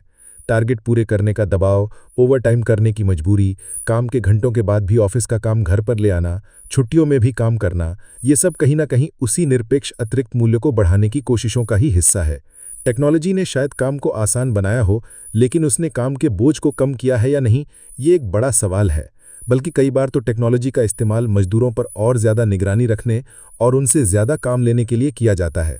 तो निरपेक्ष अतिरिक्त मूल्य का यह फंडा सिर्फ इतिहास की बात नहीं है, ये आज भी उतना ही सच है। जब तक पूंजीवादी व्यवस्था रहेगी, तब तक ये कोशिश भी जारी रहेगी कि मजदूरों से ज्यादा काम लिया जाए, चाहे वो काम के घंटे बढ़ाकर हो या काम की गति बढ़ाकर हो या फिर छुट्टियों को कम करके हो। ये पूंजी के स्वभाव में है। लेकिन क्या ये हमेशा संभव है कि कार्य दिवस को बढ़ाते ही रहा जाए? जैसा कि हमने देखा, इसकी एक शारीरिक और सामाजिक सीमा होती है। मजदूर भी इसका विरोध करते हैं। तो क्या पूंजीपति के पास अतिरिक्त मूल्य बढ़ाने का कोई और तरीका नहीं है? क्या वो सिर्फ इसी एक तरीके पर निर्भर रहता है? यहीं पर मार्क्स हमें दूसरे तरीके की ओर ले जाते हैं, जो शायद इससे भी ज्यादा चालाक और प्रभावशाली है। वो तरीका क्या है? कैसे बिना काम के घंटे बढ़ाए भी अतिरिक्त मूल्य को बढ़ाया जा सकता है? ये एक और रोमांचक पहेली है जिसे हम अगले अध्याय में सुलझाएंगे। तो क्या आप तैयार हैं पूंजी के एक और गहरे राज को जानने के लिए? बने रहिए हमारे साथ किताबी कास्ट पर, क्योंकि असली खेल तो अभी बाकी है। अध्याय नंबर 5, सापेक्ष अतिरिक्त मूल्य का उत्पादन, the production of relative surplus value. कम समय में ज्यादा मुनाफा। पिछले अध्याय में हमने देखा कि कैसे पूंजीपति निरपेक्ष अतिरिक्त मूल्य पैदा करते हैं, यानी काम के घंटों को बढ़ाकर या काम की गति को तेज करके मजदूरों से ज्यादा मुफ्त का श्रम निचोड़ते हैं। हमने ये भी देखा कि इसकी एक सीमा होती है, शारीरिक भी और सामाजिक भी। मजदूर इसका विरोध करते हैं और कानून भी एक हद तक इसे नियंत्रित करने की कोशिश करते हैं। तो क्या पूंजीपति के पास मुनाफा बढ़ाने का कोई और रास्ता नहीं बचता? क्या उसकी मुनाफे की भूख यहीं पर शांत हो जाती है? बिल्कुल नहीं। पूंजी तो पानी की तरह होती है, अपना रास्ता कहीं ना कहीं से ढूंढ ही लेती है। और यहीं पर मार्क्स हमें अतिरिक्त मूल्य बढ़ाने के दूसरे और शायद ज्यादा शातिर और स्थायी तरीके से परिचित कराते हैं, जिसे वे सापेक्ष अतिरिक्त मूल्य का उत्पादन यानी production of relative surplus value कहते हैं। ये नाम भी थोड़ा तकनीकी है, लेकिन इसका फंडा समझना बहुत जरूरी है, क्योंकि ये आज की दुनिया में मुनाफे के खेल का सबसे बड़ा खिलाड़ी है। तो सापेक्ष अतिरिक्त मूल्य क्या है और ये कैसे पैदा होता है? याद कीजिए, हमने कार्य दिवस को 2 हिस्सों में बांटा था। आवश्यक श्रम समय, जिसमें मजदूर अपनी मजदूरी के बराबर मूल्य पैदा करता है, और अतिरिक्त श्रम समय, जिसमें वो पूंजीपति के लिए अतिरिक्त मूल्य पैदा करता है। निरपेक्ष अतिरिक्त मूल्य में हम अतिरिक्त श्रम समय को बढ़ाते थे, कुल कार्य दिवस को लंबा करके, लेकिन सापेक्ष अतिरिक्त मूल्य में हम कुल कार्य दिवस को शायद उतना ही रखते हैं, या हो सकता है थोड़ा कम भी कर दें, लेकिन हम आवश्यक श्रम समय को कम करने की कोशिश करते हैं। अब सोचिए, अगर कुल कार्य दिवस मान लीजिए 8 घंटे का है और उसमें से आवश्यक श्रम समय को किसी तरह 4 घंटे से घटाकर 3 घंटे कर दिया जाए, तो क्या होगा? अतिरिक्त श्रम समय अपने आप 4 घंटे से बढ़कर 5 घंटे हो जाएगा, बिना कुल कार्य दिवस को बढ़ाएं। और अगर अतिरिक्त श्रम समय बढ़ गया तो अतिरिक्त मूल्य भी बढ़ जाएगा। यही है सापेक्ष अतिरिक्त मूल्य का कमाल। ये एक तरह से अप्रत्यक्ष तरीका है अतिरिक्त श्रम को बढ़ाने का। मजदूर को शायद पता भी न चले और पूंजीपति का मुनाफा बढ़ जाए। लेकिन सवाल ये है कि ये आवश्यक श्रम समय कैसे कम किया जा सकता है? आवश्यक श्रम समय वो समय है जिसमें मजदूर अपनी मजदूरी के बराबर मूल्य पैदा करता है। और मजदूरी किस पर निर्भर करती है? मजदूरी उन चीज़ों की कीमत पर निर्भर करती है जो मजदूर को जिंदा रहने और काम करने लायक बनाए रखने के लिए ज़रूरी होती हैं, जैसे रोटी, कपड़ा, मकान और आजकल शायद शिक्षा, स्वास्थ्य और थोड़ा मनोरंजन भी। तो अगर इन ज़रूरी चीज़ों की कीमतें कम हो जाएं, तो मजदूर की मजदूरी भी कम की जा सकती है या उतनी ही रखी जा सकती है जबकि बाकी कीमतें बढ़ रही हों। और अगर मजदूरी कम हो जाएगी तो मजदूर को अपनी मजदूरी के बराबर मूल्य पैदा करने में कम समय लगेगा, यानी आवश्यक श्रम समय कम हो जाएगा। और जैसे ही आवश्यक श्रम समय कम होगा, अतिरिक्त श्रम समय अपने आप बढ़ जाएगा, अगर कुल कार्य दिवस उतना ही रहता है। सापेक्ष अतिरिक्त मूल्य पैदा करने का राज है उन वस्तुओं को सस्ता करना जिनका उपभोग मजदूर वर्ग करता है। और ये वस्तुएं सस्ती कैसे होंगी? ये सस्ती होंगी उत्पादकता बढ़ाकर। जब किसी चीज को बनाने में कम समय और कम लागत लगती है तो वो चीज सस्ती हो जाती है। इसलिए पूंजीपति हमेशा उत्पादकता बढ़ाने के तरीकों की तलाश में रहते हैं। वे नई नई मशीनें लाते हैं, उत्पादन के नए नए तरीके इजाद करते हैं, काम को और बेहतर ढंग से संगठित करते हैं। ये सब सिर्फ इसलिए ताकि चीजें ज्यादा तेजी से और ज्यादा सस्ते में बन सकें।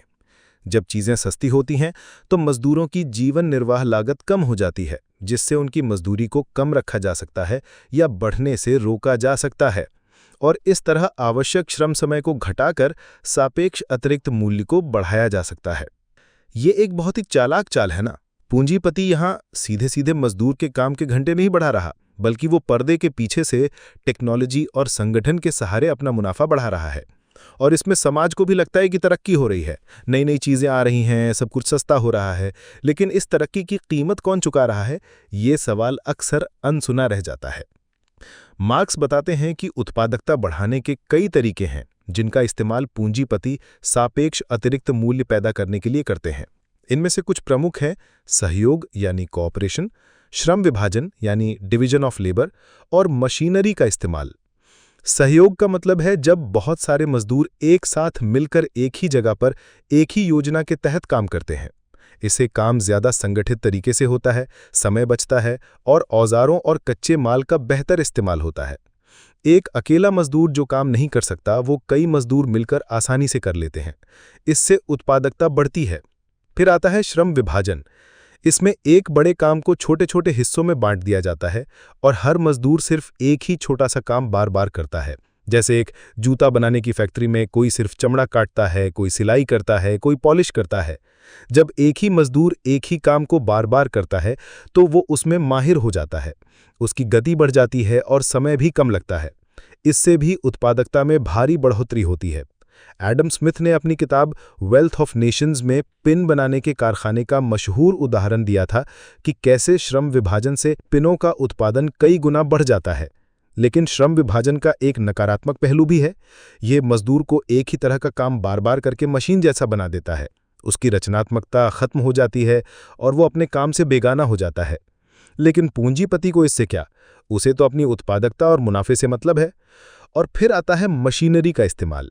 ये उत्पादकता बढ़ाने का सबसे शक्तिशाली हथियार है। मशीनें इंसानी श्रम की जगह ले सकती हैं या उसकी क्षमता को कई गुना बढ़ा सकती हैं। एक मशीन जो काम मिनटों में कर सकती है, उसे करने में शायद कई मजदूरों को घंटों लग जाए। मशीनें बिना थके, बिना रुके एक ही गुणवत्ता का काम लगातार कर सकती हैं। इसलिए पूंजीपति हमेशा नई और बेहतर मशीनों में निवेश करने को तैयार रहते हैं। मशीनें ना सिर्फ उत्पादन को तेज और सस्ता करती हैं, बल्कि वो मजदूरों पर पूंजीपति का नियंत्रण भी बढ़ाती हैं। मशीन की गति से मजदूर को काम करना पड़ता है और अगर मजदूर आनाकानी करे तो उसे हटाकर दूसरे को रखा जा सकता है या फिर मशीन से ही काम लिया जा सकता है। तो मशीनें सापेक्ष अतिरिक्त मूल्य पैदा करने में एक क्रांतिकारी भूमिका निभाती हैं। वे आवश्यक श्रम समय को बहुत तेजी से कम कर सकती हैं और इस तरह अतिरिक्त श्रम समय को आसमान पर पहुंचा सकती हैं। लेकिन क्या इसका मतलब यह है कि मशीनें मजदूरों के लिए हमेशा फायदेमंद होती हैं? ऊपरी तौर पर तो ऐसा लग सकता है कि मशीनें काम को आसान बनाती हैं, मेहनत कम करती हैं, लेकिन मार्क्स हमें इसका दूसरा पहलू भी दिखाते हैं। मशीनें अक्सर मजदूरों की जगह ले लेती हैं, जिससे बेरोजगारी बढ़ती है। जो मजदूर काम पर लगे रहते हैं, उन्हें भी मशीन की तेज गति के साथ तालमेल बिठाना पड़ जाता है, जिससे काम का बोझ और तनाव बढ़ जाता है। मशीनें अक्सर मजदूरों के कौशल को भी कम कर देती हैं। पहले जो काम एक कुशल कारीगर करता था, अब वही काम एक अकुशल मजदूर भी मशीन की मदद से कर सकता है। इससे मजदूरों की मोलभाव करने की ताकत कम हो जाती है और उनकी मजदूरी भी घट सकती है। तो मशीनें जो इंसानी बुद्धि और रचनात्मकता का प्रतीक होनी चाहिए थीं, वे अक्सर पूंजीवादी व्यवस्था में मजदूरों के शोषण और उनके बेगानेपन का औजार बन जाती हैं। ये एक बहुत बड़ा विरोधाभास है। तो सापेक्ष अतिरिक्त मूल्य का उत्पादन एक निरंतर चलने वाली प्रक्रिया है। पूंजीपति हमेशा कोशिश करते रहते हैं कि कैसे उत्पादकता को और बढ़ाया जाए, कैसे चीज़ों को और सस्ता किया जाए ताकि आवश्यक श्रम समय को कम करके अपने मुनाफे को और ज़्यादा किया जा सके। ये एक ऐसी दौड़ है जिसमें हर पूंजीपति दूसरे से आगे निकलने की कोशिश करता है। जो पूंजीपति नई टेक्नोलॉजी अपनाता है, वो दूसरों से सस्ता माल बेचकर ज़्यादा मुनाफा कमाता है। बाकी पूंजीपतियों को भी मजबूरन वही टेक्नोलॉजी अपनानी पड़ती है, वरना वो बाजार से बाहर हो जाएंगे। इस तरह पूरी पूंजीवादी व्यवस्था में उत्पादकता लगातार बढ़ती रहती है। लेकिन इसका फायदा क्या आम आदमी तक पहुंचता है? क्या इससे मजदूरों की जिंदगी बेहतर होती है? मार्क्स इस पर एक बड़ा सवालिया निशान लगाते हैं। वे कहते हैं कि उत्पादकता बढ़ने का असली फायदा तो पूंजीपति वर्ग को ही मिलता है, अतिरिक्त मूल्य के रूप में। मजदूरों को शायद थोड़ी सस्ती चीजें मिल जाएं, लेकिन उनके शोषण का तरीका बदल जाता है। पर शोषण खत्म नहीं होता। पहले उन्हें लंबे समय तक काम करना पड़ता था, यानी निरपेक्ष अतिरिक्त मूल्य।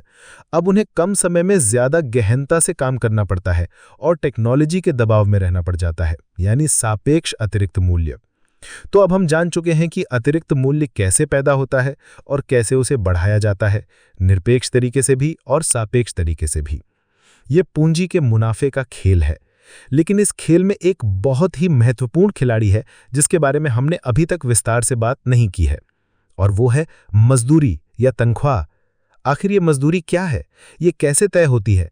क्या ये हमारी मेहनत का सही इनाम है या ये भी पूंजी के इस खेल का एक हिस्सा है जो हमें भ्रम में रखता है? इन सवालों का जवाब जानना बहुत जरूरी है, क्योंकि ये सीधे सीधे हमारी रोजी रोटी से जुड़ा मामला है। तो चलिए अगले अध्याय में हम मजदूरी के इस मायाजाल को भेदने की कोशिश करते हैं। क्या आप तैयार हैं? अध्याय नंबर 6, मजदूरी, वेजेस। क्या ये हमारी मेहनत का सही इनाम है? अब तक हमने पूंजी की कई रहस्यों को उजागर किया है। हमने देखा कि माल क्या है, पैसा कैसे पूंजी बनता है और अतिरिक्त मूल्य कैसे निरपेक्ष और सापेक्ष तरीकों से पैदा किया जाता है। इन सब चर्चाओं के केंद्र में रहा है मजदूर और उसकी श्रम शक्ति। और जब हम मजदूर और उसकी श्रम शक्ति की बात करते हैं, तो एक चीज जो तुरंत हमारे दिमाग में आती है वो है मजदूरी या तनख्वाह, वेजेस। हम सब के लिए ये एक बहुत ही जाना पहचाना शब्द है। हम में से ज्यादातर लोग या तो मजदूरी पर काम करते हैं या किसी न किसी रूप में इससे जुड़े हुए हैं। हमें लगता है कि मजदूरी वो कीमत है जो हमें हमारे काम के बदले में मिलती है। अगर मैंने 8 घंटे काम किया तो मुझे 8 घंटे की मजदूरी मिले। ये बहुत सीधा साधा हिसाब लगता है ना? लेकिन क्या ये वाकई इतना सीधा है? क्या मजदूरी सचमुच हमारी मेहनत का सही इनाम है, या फिर ये भी पूंजीवादी व्यवस्था का एक ऐसा पर्दा है जो शोषण की सच्चाई को छुपाता है? मार्क्स हमें मजदूरी के इस ऊपरी रूप के पीछे छिपे असली खेल को समझने की दावत देते हैं, और यकीन मानिए ये समझ हमारे होश उड़ा सकती है। सबसे पहली और सबसे महत्वपूर्ण बात जो मार्क्स हमें बताते हैं वो ये है कि मजदूरी श्रम की कीमत नहीं है, बल्कि श्रम शक्ति की कीमत है। ये सुनने में शायद थोड़ा अजीब लगे, लेकिन ये फर्क बहुत बड़ा है। जब हम कहते हैं कि हमें हमारे काम का पैसा मिला, तो हमें लगता है कि हमने जितना काम किया उतना पैसा हमें मिल गया। लेकिन मार्क्स कहते हैं कि मजदूर अपना श्रम नहीं बेचता, बल्कि वो अपनी श्रम शक्ति यानी काम करने की क्षमता को एक निश्चित समय के लिए पूंजीपति को बेचता है। क्यों? क्योंकि अगर मजदूर अपना श्रम बेचता तो उसे अपने श्रम द्वारा पैदा किए गए पूरे मूल्य का अधिकार होता, लेकिन ऐसा तो नहीं होता। हमने देखा कि मजदूर आवश्यक श्रम समय में तो अपनी मजदूरी के बराबर मूल्य पैदा करता है, लेकिन अतिरिक्त श्रम समय में वो जो अतिरिक्त मूल्य पैदा करता है वो पूंजीपति ले जाता है। तो मजदूरी असल में उस श्रम शक्ति को खरीदने की कीमत है जिसे पूंजीपति इस्तेमाल करके अतिरिक्त मूल्य पैदा करेगा। ये ठीक वैसे ही है जैसे कोई मशीन किराए पर ली जाए। किराया मशीन की कीमत नहीं, बल्कि एक निश्चित समय तक उसके इस्तेमाल की कीमत होती है। तो फिर ये श्रम शक्ति की कीमत यानी मजदूरी कैसे तय होती है?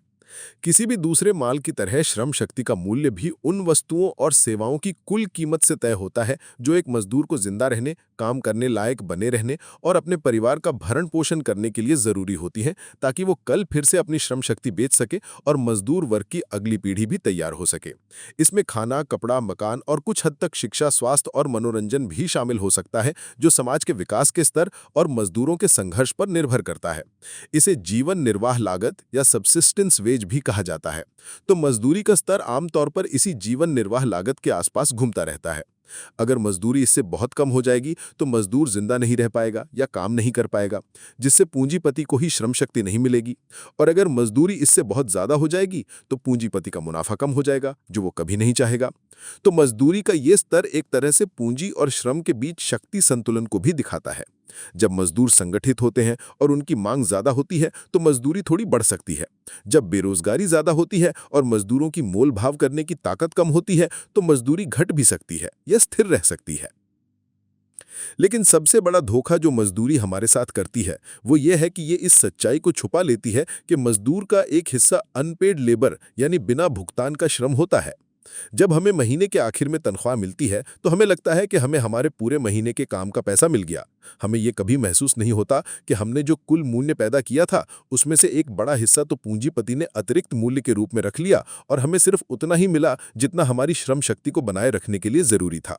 मजदूरी का ये रूप के ये काम का भुगतान है, न कि काम करने की क्षमता का। ये पूंजीवादी शोषण को ढकने का सबसे कारगर तरीका है। ये हमें ये विश्वास दिलाता है कि सब कुछ ठीक ठाक है, लेन देन बराबर का है, कोई किसी का हक नहीं मार रहा। अगर हमें ये पता चल जाए कि हम अपने काम के एक हिस्से के लिए मुफ्त में खट रहे हैं तो शायद हम इस व्यवस्था पर सवाल उठाने लग जाएं। इसीलिए मजदूरी का ये भ्रम पूंजीवादी व्यवस्था के लिए बहुत जरूरी है। मार्क्स मजदूरी के दो मुख्य रूपों की चर्चा करते हैं: समय मजदूरी टाइम वेजेस और टुकड़ा मजदूरी पीस वेजेस। समय मजदूरी में मजदूर को एक निश्चित समय जैसे घंटा, दिन, हफ्ता या महीने के हिसाब से भुगतान किया जाता है, जैसे 100 रुपये प्रति घंटा या 15,000 रुपये प्रति माह। ये सबसे आम तरीका है मजदूरी देने का।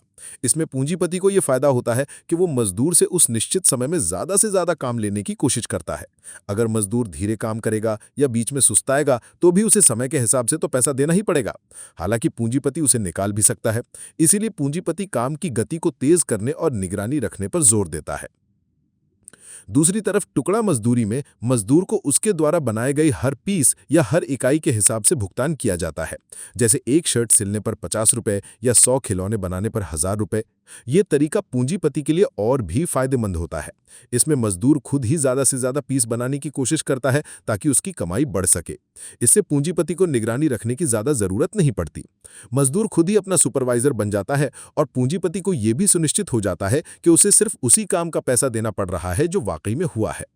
टुकड़ा मजदूरी अक्सर मजदूरों के बीच गलाकाट प्रतिस्पर्धा को भी जन्म देती है और उन्हें अपनी सेहत की परवाह किए बिना ज़्यादा से ज़्यादा काम करने के लिए मजबूर करती है। ये श्रम की गहनता को बढ़ाने का एक बहुत ही कारगर तरीका है। ऊपरी तौर पर देखने में लग सकता है कि टुकड़ा मजदूरी ज़्यादा न्यायपूर्ण है, क्योंकि जो जितना काम करेगा उसे उतना पैसा मिलेगा। लेकिन मार्क्स कहते हैं कि ये भी शोषण का ही एक रूप है, बस थोड़ा छिपा हुआ, क्योंकि हर पीस की दर भी तो उसी आधार पर तय की जाती है कि मजदूर एक दिन में कम से कम अपनी जीवन निर्वाह मजदूरी तो कमा ही ले। और जैसे ही मजदूर ज्यादा पीस बनाकर अपनी कमाई बढ़ाने लगता है, पूंजीपति अक्सर पीस की दर को ही कम कर देता है, ताकि मजदूर को उतनी ही कमाई के लिए और ज्यादा मेहनत करनी पड़े। तो चाहे समय मजदूरी हो या टुकड़ा मजदूरी, दोनों ही रूपों में मजदूरी का असली काम अतिरिक्त मूल्य के शोषण को छुपाना और उसे जारी रखना है। तो क्या मजदूरी हमारी मेहनत का सही इनाम है? मार्क्स के अनुसार नहीं, ये हमारी श्रम शक्ति की कीमत है, और वो भी इतनी कि हम बस जिंदा रहकर पूंजीपति के लिए अतिरिक्त मूल्य पैदा करते रहें। ये एक ऐसा सौदा है जो ऊपरी तौर पर तो स्वतंत्र और बराबर का लगता है, क्योंकि मजदूर अपनी मर्जी से अपनी श्रम शक्ति बेचता है और पूंजीपति उसे खरीदता है। लेकिन असल में ये एक असमान सौदा है, क्योंकि मजदूर के पास अपनी श्रम शक्ति बेचने के अलावा कोई चारा नहीं है, और पूंजीपति इसी मजबूरी का फायदा उठाकर उससे अतिरिक्त श्रम करवाता है। ये समझना हमारे लिए क्यों जरूरी है? क्योंकि जब हम ये समझ जाते हैं कि मजदूरी का असली खेल क्या है, तो हम अपने अधिकारों के प्रति ज्यादा सचेत हो सकते हैं। हम ये सवाल उठा सकते हैं कि क्या हमें हमारी मेहनत का वाकई सही मूल्य मिल रहा है? क्या हमारी काम करने की परिस्थितियां मानवीय हैं? क्या हमें अपने काम में कोई संतोष और सम्मान मिल रहा है? ये हमें ये भी समझने में मदद करता है कि क्यों अमीर और अमीर होते जाते हैं और गरीब अक्सर वहीं रह जाते हैं या और गरीब हो जाते हैं। क्योंकि अतिरिक्त मूल्य का सारा प्रवाह पूंजीपति की तरफ होता है, और मजदूर को सिर्फ उतना ही मिलता है जिससे वो मशीन की तरह चलता रहे।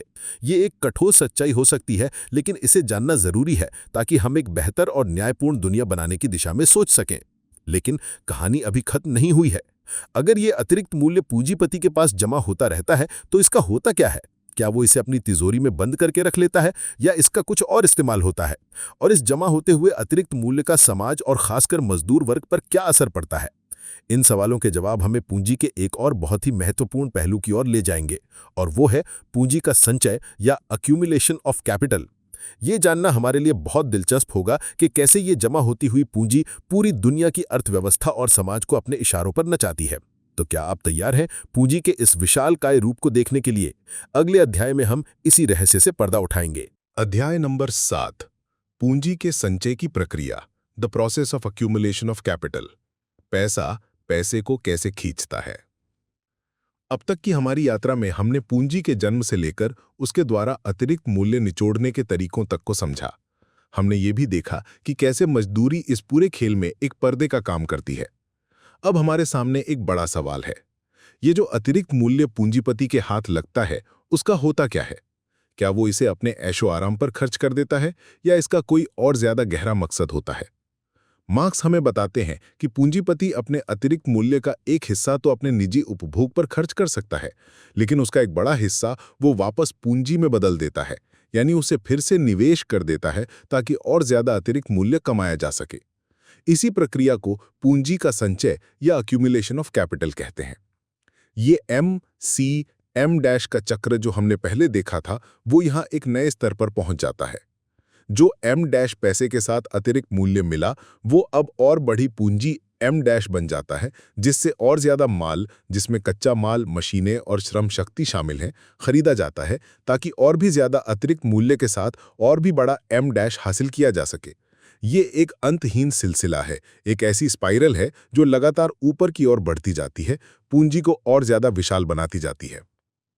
संचय करो, यही मूसा और पैगंबर हैं। मार्क्स पूंजीपतियों के इस मूल मंत्र का मजाक उड़ाते हुए कहते हैं। यानी पूंजीपति की पहली और सबसे बड़ी आज्ञा यही है कि वो पूंजी को जमा करता जाए, उसे बढ़ाता जाए। ये उसकी व्यक्तिगत इच्छा या लालच का मामला नहीं है, बल्कि ये पूंजीवादी व्यवस्था की एक आंतरिक मजबूरी है। अगर कोई पूंजीपति अपनी पूंजी का संचय नहीं करेगा, उसे फिर से निवेश करके नहीं बढ़ाएगा, तो वो बाजार की प्रतिस्पर्धा में पिछड़ जाएगा। दूसरे पूंजीपति जो ज्यादा आधुनिक मशीनें लगाएंगे, ज्यादा उत्पादन करेंगे, ज्यादा सस्ते में माल बेचेंगे, वे उसे बाजार से बाहर कर देंगे। इसलिए हर पूंजीपति को, चाहे वो चाहे या ना चाहे, अपनी पूंजी को लगातार बढ़ाते रहना पड़ता है। ये एक ऐसी दौड़ है जिसमें रुकने का मतलब है खत्म हो जाना। तो ये संचय होता कैसे है? अतिरिक्त मूल्य जो मजदूरों के अनपेड लेबर से आता है, वही संचय का स्रोत है। इसी अतिरिक्त मूल्यों को दो हिस्सों में बांटा जाता है। एक हिस्सा पूंजीपति के निजी उपभोग के लिए, जिसे वो अपनी शानो शौकत ऐशो आराम पर खर्च करता है, और दूसरा ज्यादा बड़ा हिस्सा फिर से पूंजी में निवेश करने के लिए। ये निवेश भी दो तरह की पूंजी में होता है, स्थिर पूंजी और परिवर्तनशील पूंजी। स्थिर पूंजी में मशीनें, औजार, कच्चा माल, बिल्डिंग आदि आते हैं, यानी उत्पादन के वे साधन जो अपना मूल्य धीरे धीरे उत्पाद में ट्रांसफर करते हैं, लेकिन नए मूल्य का सृजन नहीं करते। परिवर्तनशील पूंजी वो पूंजी है जो श्रम शक्ति खरीदने पर खर्च होती है, और यही वो पूंजी है जो उत्पादन प्रक्रिया में नया मूल्य और अतिरिक्त मूल्य का सृजन करती है। तो जब पूंजीपति अतिरिक्त मूल्य को फिर से निवेश करता है, तो वो और ज्यादा मशीनें खरीदता है, और ज्यादा कच्चा माल खरीदता है, और साथ ही और ज्यादा मजदूरों को काम पर रखता है या उन्हीं मजदूरों से ज्यादा काम लेता है। इस तरह उत्पादन का पैमाना बड़ा होता जाता है और अगली बार और भी ज्यादा अतिरिक्त मूल्य पैदा होता है, जिसे फिर से संचित किया जाता है। ये प्रक्रिया लगातार चलती रहती है और पूंजी एक छोटे से बीज से बढ़कर एक विशालकाय पेड़ बन जाती है, जिसकी शाखाएं पूरी अर्थव्यवस्था में फैल जाती हैं। लेकिन पूंजी के इस संचय के समाज पर और खासकर मजदूर वर्ग पर क्या परिणाम होते हैं, ये जानना बहुत जरूरी है। जब पूंजी का संचय होता है तो उत्पादन के साधनों की मांग बढ़ती है, ज्यादा मशीनों की, ज्यादा कच्चे माल की। इसके साथ ही श्रम शक्ति की मांग भी बढ़ती है, क्योंकि इन मशीनों को चलाने के लिए और कच्चे माल को प्रोसेस करने के लिए मजदूरों की जरूरत होती है। जब श्रम शक्ति की मांग बढ़ती है तो क्या मजदूरों की हालत सुधरती है? क्या उनकी मजदूरी बढ़ती है? कुछ हद तक हाँ, ऐसा हो सकता है। अगर बाजार में मजदूरों की कमी हो और पूंजीपतियों को मजदूर ना मिल रहे हों, तो वो मजदूरी बढ़ाने पर मजबूर हो सकते हैं ताकि मजदूरों को आकर्षित कर सकें। लेकिन मार्क्स कहते हैं कि ये स्थिति ज्यादा देर तक नहीं रहती। पूंजी का संचय अपने साथ एक और चीज लाता है, टेक्नोलॉजी में सुधार और मशीनों का बढ़ता इस्तेमाल। जैसे जैसे पूंजी संचित होती है, पूंजीपति ज्यादा से ज्यादा उन्नत मशीनें लगाने की कोशिश करते हैं ताकि उत्पादकता बढ़ाई जा सके और लागत कम की जा सके, जैसा कि हमने सापेक्ष अतिरिक्त मूल्य में देखा था। ये नई मशीनें अक्सर मजदूरों की जगह ले लेती हैं या कम मजदूरों से ही ज्यादा काम करवा लेती हैं। इसे पूंजी की जैविक संरचना में वृद्धि यानी rising on organic composition of capital कहते हैं। यानी कुल पूंजी में स्थिर पूंजी, मशीनें आदि का हिस्सा परिवर्तनशील पूंजी यानी श्रम शक्ति पर खर्च के मुकाबले बढ़ता जाता है। इसका नतीजा ये होता है कि पूंजी तो बढ़ती है, उत्पादन भी बढ़ता है, लेकिन मजदूरों की मांग उसी अनुपात में नहीं बढ़ती, बल्कि कई बार घट भी जाती है। इससे समाज में एक औद्योगिक आरक्षित सेना या इंडस्ट्रियल रिजर्व आर्मी या बेरोजगारों की फौज पैदा होती है। यह आरक्षित सेना उन मजदूरों की होती है जो या तो पूरी तरह बेरोजगार हैं या जिन्हें कभी कभार काम मिलता है या जो बहुत कम मजदूरी पर काम करने को मजबूर है। ये आरक्षित सेना पूंजीवादी व्यवस्था के लिए बहुत फायदेमंद होती है। क्यों?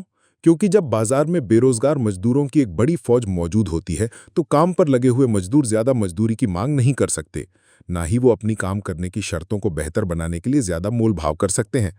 उन्हें हमेशा ये डर रहता है कि अगर वो ज्यादा नखरे करेंगे तो उन्हें निकालकर आरक्षित सेना में से किसी को काम पर रख लिया जाएगा जो शायद कम मजदूरी पर भी काम करने को तैयार हो। इस तरह ये आरक्षित सेना मजदूरी को नीचे रखने में मदद करती है और मजदूरों को अनुशासित रखती है। ये पूंजी के संचय का ही एक बाय प्रोडक्ट है। तो एक तरफ तो पूंजी का संचय धन और संपत्ति को कुछ हाथों में इकट्ठा करता है और दूसरी तरफ वो बेरोजगारी और असुरक्षा को भी जन्म देता है। ये एक ऐसा विरोधाभास है जो पूंजीवादी व्यवस्था में अंतर्निहित है। मार्क्स इसे पूंजीवादी संचय का सामान्य नियम यानी general law of capitalist accumulation कहते हैं कि जैसे जैसे पूंजी संचित होती है, एक ध्रुव पर धन, विलासिता और शक्ति का जमाव होता जाता है यानी पूंजीपति वर्ग, और दूसरे ध्रुव पर गरीबी, असुरक्षा, कठिन परिश्रम और अज्ञानता का जमाव होता जाता है यानी मजदूर वर्ग, जिसमें आरक्षित सेना भी शामिल है। ये जरूरी नहीं है कि मजदूर वर्ग हमेशा निरपेक्ष रूप से गरीब होता जाए, हालांकि ऐसा भी हो सकता है, लेकिन सापेक्ष रूप से यानी पूंजीपति वर्ग की तुलना में उसकी स्थिति खराब होती जाती है। समाज में खाई बढ़ती जाती है। एक तरफ आलीशान महल खड़े होते हैं और दूसरी तरफ झुग्गी झोंपड़ियां। एक तरफ लोग मोटापे से मरते हैं और दूसरी तरफ भुखमरी से। ये विरोधाभास पूंजीवादी संचय के साथ और गहरा होता जाता है। मार्क्स इस नियम के कुछ और भी परिणाम बताते हैं। वो कहते हैं कि जैसे जैसे पूंजी संचित होती है और टेक्नोलॉजी का इस्तेमाल बढ़ता है, काम का स्वरूप भी बदल जाता है। मजदूरों से ज्यादा गहनता से काम लिया जाता है, उन पर मशीन की गति का दबाव रहता है और उनका काम अक्सर नीरस और दोहराव वाला हो जाता है। इससे मजदूर अपने काम से बेगाना हो जाता है। उसे अपने काम में कोई खुशी या संतोष नहीं मिलता। वो सिर्फ अपनी रोजी रोटी के लिए मशीन की तरह काम करता रहता है। इसके अलावा पूंजी का संचय और केंद्रीकरण यानी सेंट्रलाइजेशन ऑफ कैपिटल, जिसकी बात हमने पिछले अध्याय में की थी, बाजार में प्रतिस्पर्धा को भी खत्म करता जाता है और कुछ बड़े बड़े निगमों का एकाधिकार कायम हो जाता है। ये कंपनियां फिर अपनी मनमानी कीमतें वसूल कर सकती हैं और उपभोक्ताओं का शोषण कर सकती हैं। वे प्रतिनिधि प्रक्रिया को भी प्रभावित कर सकती हैं और अपने पक्ष में नीतियां बनवा सकती हैं। तो पूंजीवादी संचय का ये सामान्य नियम सिर्फ एक आर्थिक असमानता का मामला नहीं है, बल्कि ये समाज के हर पहलू को प्रभावित करता है। काम की प्रकृति को, मजदूरों की जिंदगी को, बाजार की संरचना को और राजनीतिक शक्ति को भी। ये एक ऐसी मशीन है जो एक बार चालू हो जाए तो रुकने का नाम नहीं लेती और अपने रास्ते में आने वाली हर चीज को अपने तर्क के हिसाब से ढाल लेती है। लेकिन क्या यह प्रक्रिया हमेशा ऐसे ही चलती रहेगी? क्या पूंजी का ये अंतहीन संचय बिना किसी रुकावट के जारी रह सकता है, या इसके अंदर भी कुछ ऐसे विरोधाभास हैं जो इसे संकट में डाल सकते हैं? और सबसे बड़ा सवाल, ये शुरू कहाँ से हुआ?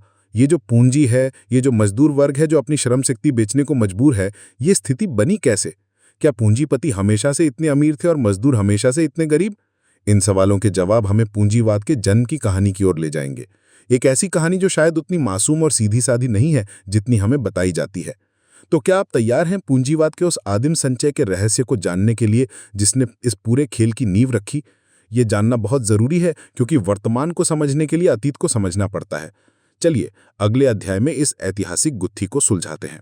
अध्याय नंबर 8, तथाकथित आदिम संचय, the so called primitive accumulation, पूंजीवाद की खूनी सुबह। अब तक हमने पूंजी की यात्रा में कई महत्वपूर्ण पड़ाव पार किए हैं। हमने देखा कि पूंजी कैसे अतिरिक्त मूल्य पैदा करती है, कैसे वो संचित होती है और कैसे वो समाज में अमीर और गरीब के बीच की खाई को बढ़ाती है। लेकिन एक सवाल जो शायद आपके मन में भी उठ रहा होगा, वो ये है कि ये सब शुरू कहाँ से हुआ? ये जो पूंजीपति वर्ग है जिसके पास उत्पादन के सारे साधन हैं, और ये जो मजदूर वर्ग है जिसके पास अपनी श्रम शक्ति बेचने के सिवा कुछ नहीं है, ये विभाजन आखिर पैदा कैसे हुआ? क्या कुछ लोग शुरू से ही मेहनती और बचत करने वाले थे जिन्होंने धीरे धीरे पूंजी जमा कर ली, और कुछ लोग आलसी और खर्चीले थे जो गरीब रह गए? ये एक ऐसी कहानी है जो अक्सर हमें पूंजीवाद के समर्थक सुनाते हैं कि पूंजी का जन्म मेहनत, किफायत और बुद्धिमानी से हुआ। लेकिन मार्क्स इस बच्चों वाली कहानी को सिरे से खारिज करते हैं। वो कहते हैं कि पूंजीवाद के जन्म की कहानी उतनी मासूम और शांतिपूर्ण नहीं है, बल्कि वो खून और आग से लिखी गई है। इसी शुरुआती प्रक्रिया को, जिससे पूंजीवादी उत्पादन के लिए जरूरी शर्तें तैयार हुईं, मार्क्स आदिम संचय, प्रिमिटिव एक्यूमुलेशन कहते हैं। ये आदिम इसीलिए क्योंकि ये पूंजीवादी संचय से पहले का संचय है। ये वो बुनियाद है जिस पर पूंजीवाद की इमारत खड़ी हुई, और इसे तथाकथित इसलिए कहते हैं क्योंकि ये उस तरह का संचय नहीं है जैसा बाद में पूंजीवाद के अंदर होता है, यानी अतिरिक्त मूल्य से, बल्कि ये एक ऐतिहासिक प्रक्रिया है जिसमें उत्पादकों को उनके उत्पादन के साधनों से बलात् यानी जोर जबरदस्ती से अलग किया गया। तो आदिम संचय का सार क्या है?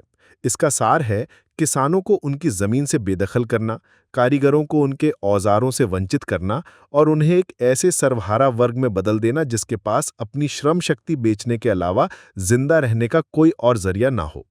और दूसरी तरफ उन उत्पादन के साधनों को, जमीन, औजार, पैसा को कुछ लोगों के हाथों में केंद्रित करना जो फिर पूंजीपति बन सकें और इन स्वतंत्र मजदूरों की श्रम शक्ति खरीद सकें। ये प्रक्रिया इंग्लैंड में सबसे स्पष्ट रूप से देखने को मिली, और मार्क्स ने वहीं के इतिहास का गहन अध्ययन करके इसे समझाया। इंग्लैंड में मध्य युग के अंत में और आधुनिक युग की शुरुआत में लगभग 15वीं से 18वीं शताब्दी तक एक बहुत बड़ी सामाजिक उथल-पुथल हुई। वहां के किसान जो सदियों से अपनी जमीनों पर खेती करते आ रहे थे, भले ही वो जमीन के मालिक ना हो, पर उन्हें उस पर खेती करने का परंपरागत अधिकार था। उन्हें बड़े पैमाने पर उनकी जमीनों से बेदखल किया जाने लगा। क्यों? क्योंकि उस समय ऊन की मांग बहुत बढ़ रही थी और जमींदारों को लगा कि खेती करने से ज्यादा मुनाफा भेड़ें पालने में है। इसीलिए उन्होंने किसानों को उनकी जमीनों से हटाना शुरू कर दिया और उन खेतों को चारागाहों में बदल दिया। इसे बाड़बंदी, एनक्लोजर मूवमेंट कहा जाता है। किसानों के घर उजाड़ दिए गए, उनके खेत छीन लिए गए और उन्हें दर दर की ठोकरें खाने के लिए छोड़ दिया गया। जो लोग इसका विरोध करते थे, उन्हें क्रूरता से दबा दिया जाता था। ये बेदखल किए गए किसान अब क्या करते? उनके पास ना जमीन थी ना कोई और साधन। वो शहरों की तरफ भागने लगे काम की तलाश में। लेकिन शहरों में भी उनके लिए कोई रोजगार आसानी से उपलब्ध नहीं था। वो भिखारी बन गए, आवारागर्द बन गए या छोटे मोटे अपराध करने लगे। तब राज्य ने भी उनके खिलाफ कड़े कानून बनाए। उन्हें कोड़े मारे जाते थे, जेल में डाल दिया जाता था और यहाँ तक कि फांसी भी दे दी जाती थी। मकसद ये था कि उन्हें किसी भी तरह से मजदूरी करने के लिए मजबूर किया जाए, फैक्ट्रियों में कम वेतन पर काम करने के लिए तैयार किया जाए, जो उस समय धीरे धीरे उभर रही थीं। इस तरह एक झटके में किसानों का एक बड़ा वर्ग अपनी आजीविका के साधनों से वंचित होकर एक ऐसे सर्वहारा वर्ग में बदल गया जो अपनी श्रम शक्ति को बाजार में बेचने के लिए मजबूर था। ये थी पूंजीवाद के लिए जरूरी पहली शर्त, स्वतंत्र मजदूरों की एक फौज तैयार करना। स्वतंत्र इस मायने में कि वो किसी सामंती मालिक के गुलाम नहीं थे, लेकिन वो उत्पादन के साधनों से भी स्वतंत्र थे, यानी महरूम थे। इसीलिए दूसरी तरफ यह भी जरूरी था कि पैसा और उत्पादन के साधन कुछ लोगों के हाथों में जमा हों, ताकि वो पूंजीपति बन सकें और इन स्वतंत्र मजदूरों की श्रम शक्ति खरीद सकें। ये पैसा कहां से आया? मार्क्स बताते हैं कि ये पैसा भी कोई शांतिपूर्ण तरीके से जमा नहीं हुआ था। इसका एक बड़ा स्रोत था उपनिवेशों की लूट। अमेरिका, अफ्रीका और एशिया के देशों को गुलाम बनाया गया। वहां के संसाधनों को बेरहमी से लूटा गया। वहां के लोगों का शोषण किया गया। सोने चांदी की खानों में उनसे जबरन काम करवाया गया। उनकी जमीनें छीन ली गईं। उनके व्यापार को तबाह कर दिया गया। ये सारी दौलत यूरोप के देशों में, खासकर इंग्लैंड में जमा होती गई और उसने पूंजी निर्माण में बड़ी भूमिका निभाई। इसके अलावा दास व्यापार, स्लेव ट्रेड भी आदिम संचय का एक घिनौना जरिया था। लाखों अफ्रीकियों को पकड़कर गुलाम बनाया गया और उन्हें अमेरिका और कैरिबियाई द्वीपों के बागानों में काम करने के लिए बेच दिया गया। इस दास व्यापार से भी भारी मुनाफा कमाया गया, जो पूंजी के रूप में जमा हुआ। फिर सरकारी कर्जे, टैक्स प्रणाली और व्यापारिक युद्ध ने भी इस प्रक्रिया में मदद की। राज्य ने अक्सर व्यापारियों और उद्योगपतियों का साथ दिया, उन्हें संरक्षण दिया और उनके मुनाफे को बढ़ाने में मदद की। तो आदिम संचय कोई एक घटना नहीं थी, बल्कि ये एक लंबी और हिंसक प्रक्रिया थी, जिसमें लाखों लोगों को उनकी आजीविका से वंचित किया गया, उनकी संस्कृतियों को नष्ट किया गया और उनकी जिंदगियों को तबाह कर दिया गया। ये सब सिर्फ इसलिए ताकि पूंजीवाद के लिए जमीन तैयार हो सके, ताकि एक तरफ पूंजीपति वर्ग और दूसरी तरफ मजदूर वर्ग पैदा हो सके। मार्क्स कहते हैं कि पूंजी खून और गंदगी से सनी हुई अपने हर रोमकोप से टपकते हुए दुनिया में आती है। ये एक बहुत ही कठोर पर शायद सच्ची तस्वीर है पूंजीवाद के जन्म की। ये उस मीठी कहानी से बिल्कुल अलग है जो हमें सुनाई जाती है कि पूंजी सिर्फ मेहनत और बचत से बनती है। तो आदिम संचय ने वो दो बुनियादी शर्तें पूरी की जो पूंजीवादी उत्पादन के लिए जरूरी थीं। पहला, उत्पादन के साधनों का कुछ लोगों के हाथों में संकेंद्रण, जो पूंजीपति बन गए, और दूसरा, उत्पादकों का उत्पादन के साधनों से अलगाव, जिससे वो अपनी श्रम शक्ति बेचने वाले मजदूर बन गए। जब ये दोनों शर्तें पूरी हो गई, तब पूंजीवादी उत्पादन का चक्र शुरू हो सका, MCM- का चक्र, जिसमें पूंजीपति श्रम शक्ति खरीदकर अतिरिक्त मूल्य पैदा करता है और उसे संचित करता जाता है। लेकिन आदिम संचय की ये कहानी सिर्फ इतिहास का एक अध्याय नहीं है। मार्क्स इशारा करते हैं कि ये प्रक्रिया आज भी किसी न किसी रूप में दुनिया के कई हिस्सों में जारी है। जब आदिवासियों को उनकी जमीनों से विस्थापित किया जाता है ताकि वहां खनाई खोदी जा सके या बड़े बड़े फक्कार खाने लगाए जा सकें, जब किसानों की जमीनें सस्ते दामों पर अधिग्रहित कर ली जाती हैं रियल एस्टेट या औद्योगिक परियोजनाओं के लिए, जब छोटे दुकानदारों को बड़ी बड़ी रिटेल चेन्स उजाड़ देती हैं, तो ये सब भी एक तरह का आदिम संचय ही है, जो लोगों को उनके पारंपरिक आजीविका के साधनों से वंचित करके उन्हें मजदूरी करने वालों की कतार में खड़ा कर देता है। ये पूंजी के विस्तार की एक निरंतर प्रक्रिया है, जो नए नए क्षेत्रों में नए नए तरीकों से चलती रहती है। इसीलिए आदिम संचय को समझना सिर्फ इतिहास को समझना नहीं है, बल्कि ये वर्तमान में हो रहे कई सामाजिक और आर्थिक बदलावों को समझने की भी कुंजी है। ये हमें ये भी याद दिलाता है कि पूंजीवाद कोई प्राकृतिक या शाश्वत व्यवस्था नहीं है, बल्कि ये एक खास ऐतिहासिक परिस्थितियों में खास तरीकों से पैदा हुई और विकसित हुई व्यवस्था है। और अगर ये पैदा हुई है, तो इसका अंत भी हो सकता है, या ये किसी और व्यवस्था में बदल भी सकती है। लेकिन वो भविष्य की बात है। अभी तो हम पूंजीवाद के उस सामान्य नियम को समझने की कोशिश कर रहे हैं जो इसके संचय की प्रक्रिया से पैदा होता है। हमने देखा कि पूंजी कैसे जमा होती है, कैसे वो केंद्रित होती है और कैसे वो एक तरफ अमीरी और दूसरी तरफ गरीबी पैदा करती है। लेकिन इसका समाज पर और क्या असर होता है? क्या यह सिर्फ आर्थिक असमानता का मामला है या इसके और भी गहरे परिणाम होते हैं? अगले अध्याय में हम इसी पूंजीवादी संचय के सामान्य नियम के कुछ और पहलुओं पर रोशनी डालेंगे और देखेंगे कि ये कैसे हमारी जिंदगियों को, हमारे समाज को और हमारे भविष्य को प्रभावित करता है। क्या आप तैयार हैं इस नियम के और भी गहरे नेतार्थों को समझने के लिए? ये यात्रा सच में आंखें खोलने वाली है।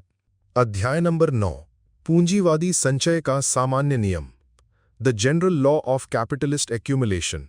अमीर अमीर क्यों, गरीब गरीब क्यों? पिछले कुछ अध्यायों में हमने पूंजी के सफर को बड़ी गहराई से देखा है।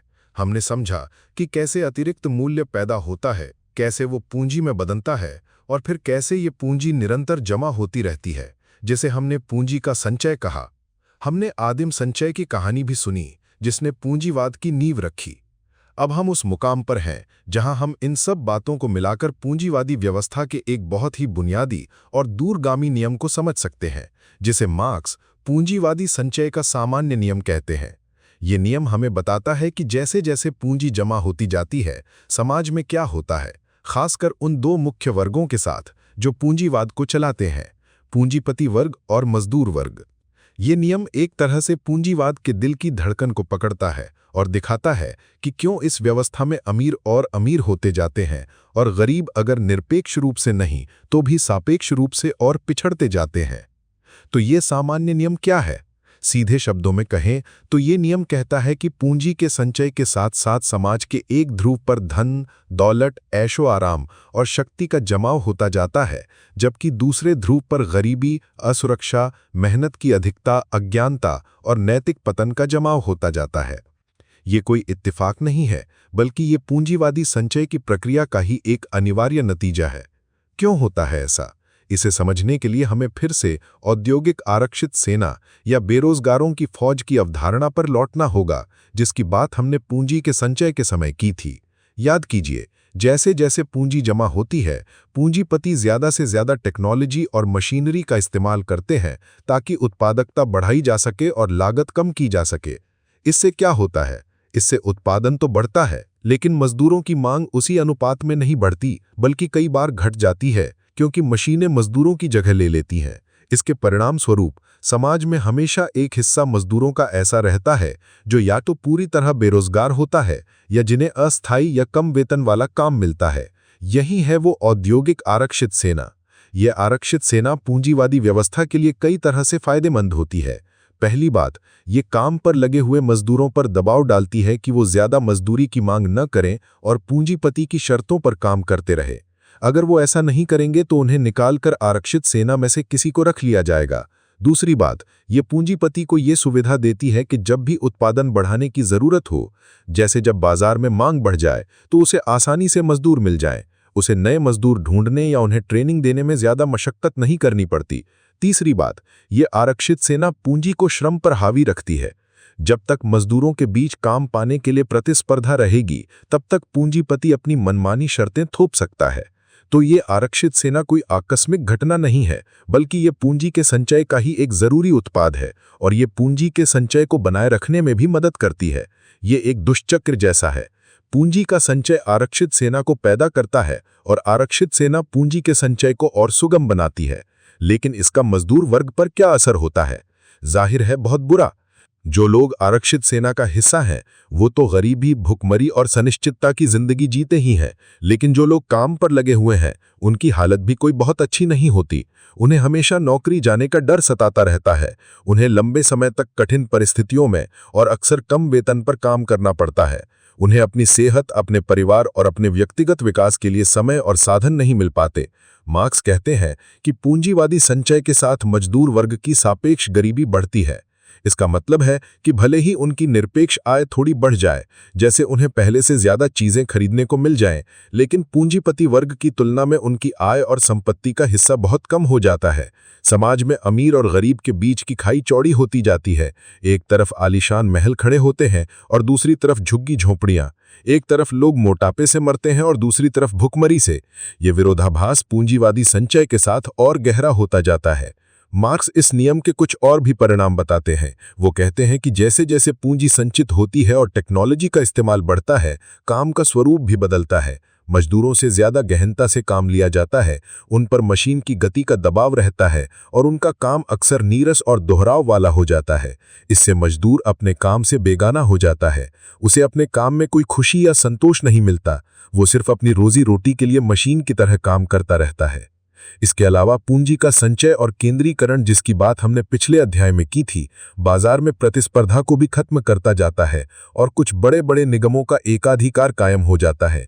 ये कंपनियां फिर अपनी मनमानी कीमतें वसूल कर सकती हैं और उपभोक्ताओं का शोषण कर सकती हैं। वो राजनीतिक प्रक्रिया को भी प्रभावित कर सकती हैं और अपने पक्ष में नीतियां बनवा सकती हैं।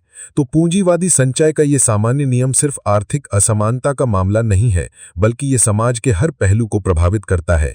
काम की प्रकृति को, मजदूरों की जिंदगी को, बाजार की संरचना को और राजनीतिक शक्ति को भी।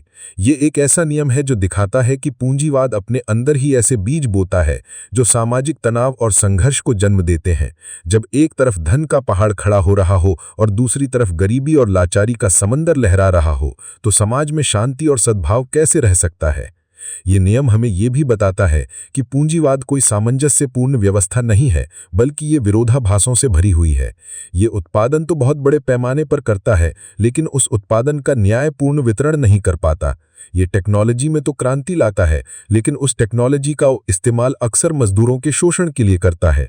ये स्वतंत्रता और समानता का नारा तो देता है, लेकिन असल में ये एक ऐसी व्यवस्था है जो क्लास विभाजन और असमानता पर टिकी हुई है। तो क्या इस नियम का कोई अपवाद नहीं है? क्या मजदूर वर्ग की हालत हमेशा खराब ही होती रहती है?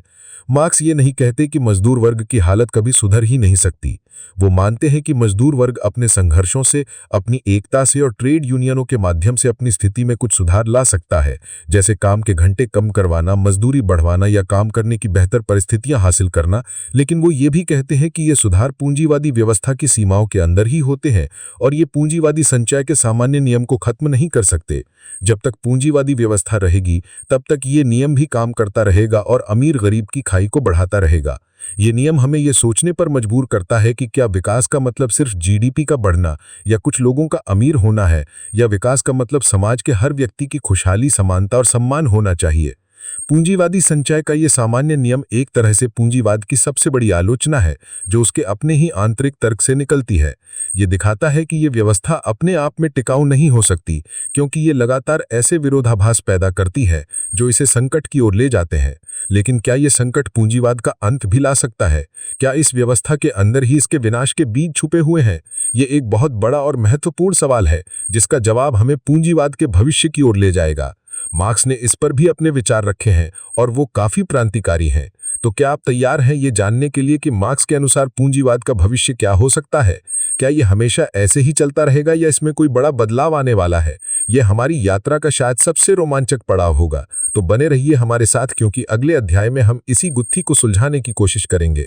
अध्याय नंबर 10, ऐतिहासिक प्रवृत्ति और पूंजीवाद का भविष्य। Historical tendency of capitalist accumulation and its future. क्या अंत निश्चित है? हम अपनी इस लंबी और ज्ञानवर्धक यात्रा के अंतिम पड़ाव पर आ पहुंचे हैं। हमने कार्ल मार्क्स की पूंजी के कई जटिल लेकिन महत्वपूर्ण विचारों को सरल भाषा में समझने की कोशिश की। हमने माल के रहस्य से शुरुआत की, फिर पैसे के जादू को देखा, पूंजी के जन्म और अतिरिक्त मूल्य के शोषण को समझा, और फिर पूंजी के संचय और उसके द्वारा पैदा होने वाले सामाजिक विरोधाभासों पर भी गौर किया। हमने देखा कि कैसे पूंजीवादी संचय का सामान्य नियम समाज में अमीर और गरीब के बीच की खाई को लगातार चौड़ा करता जाता है। अब हमारे सामने सबसे बड़ा और शायद सबसे दिलचस्प सवाल है, क्या ये व्यवस्था हमेशा ऐसे ही चलती रहेगी?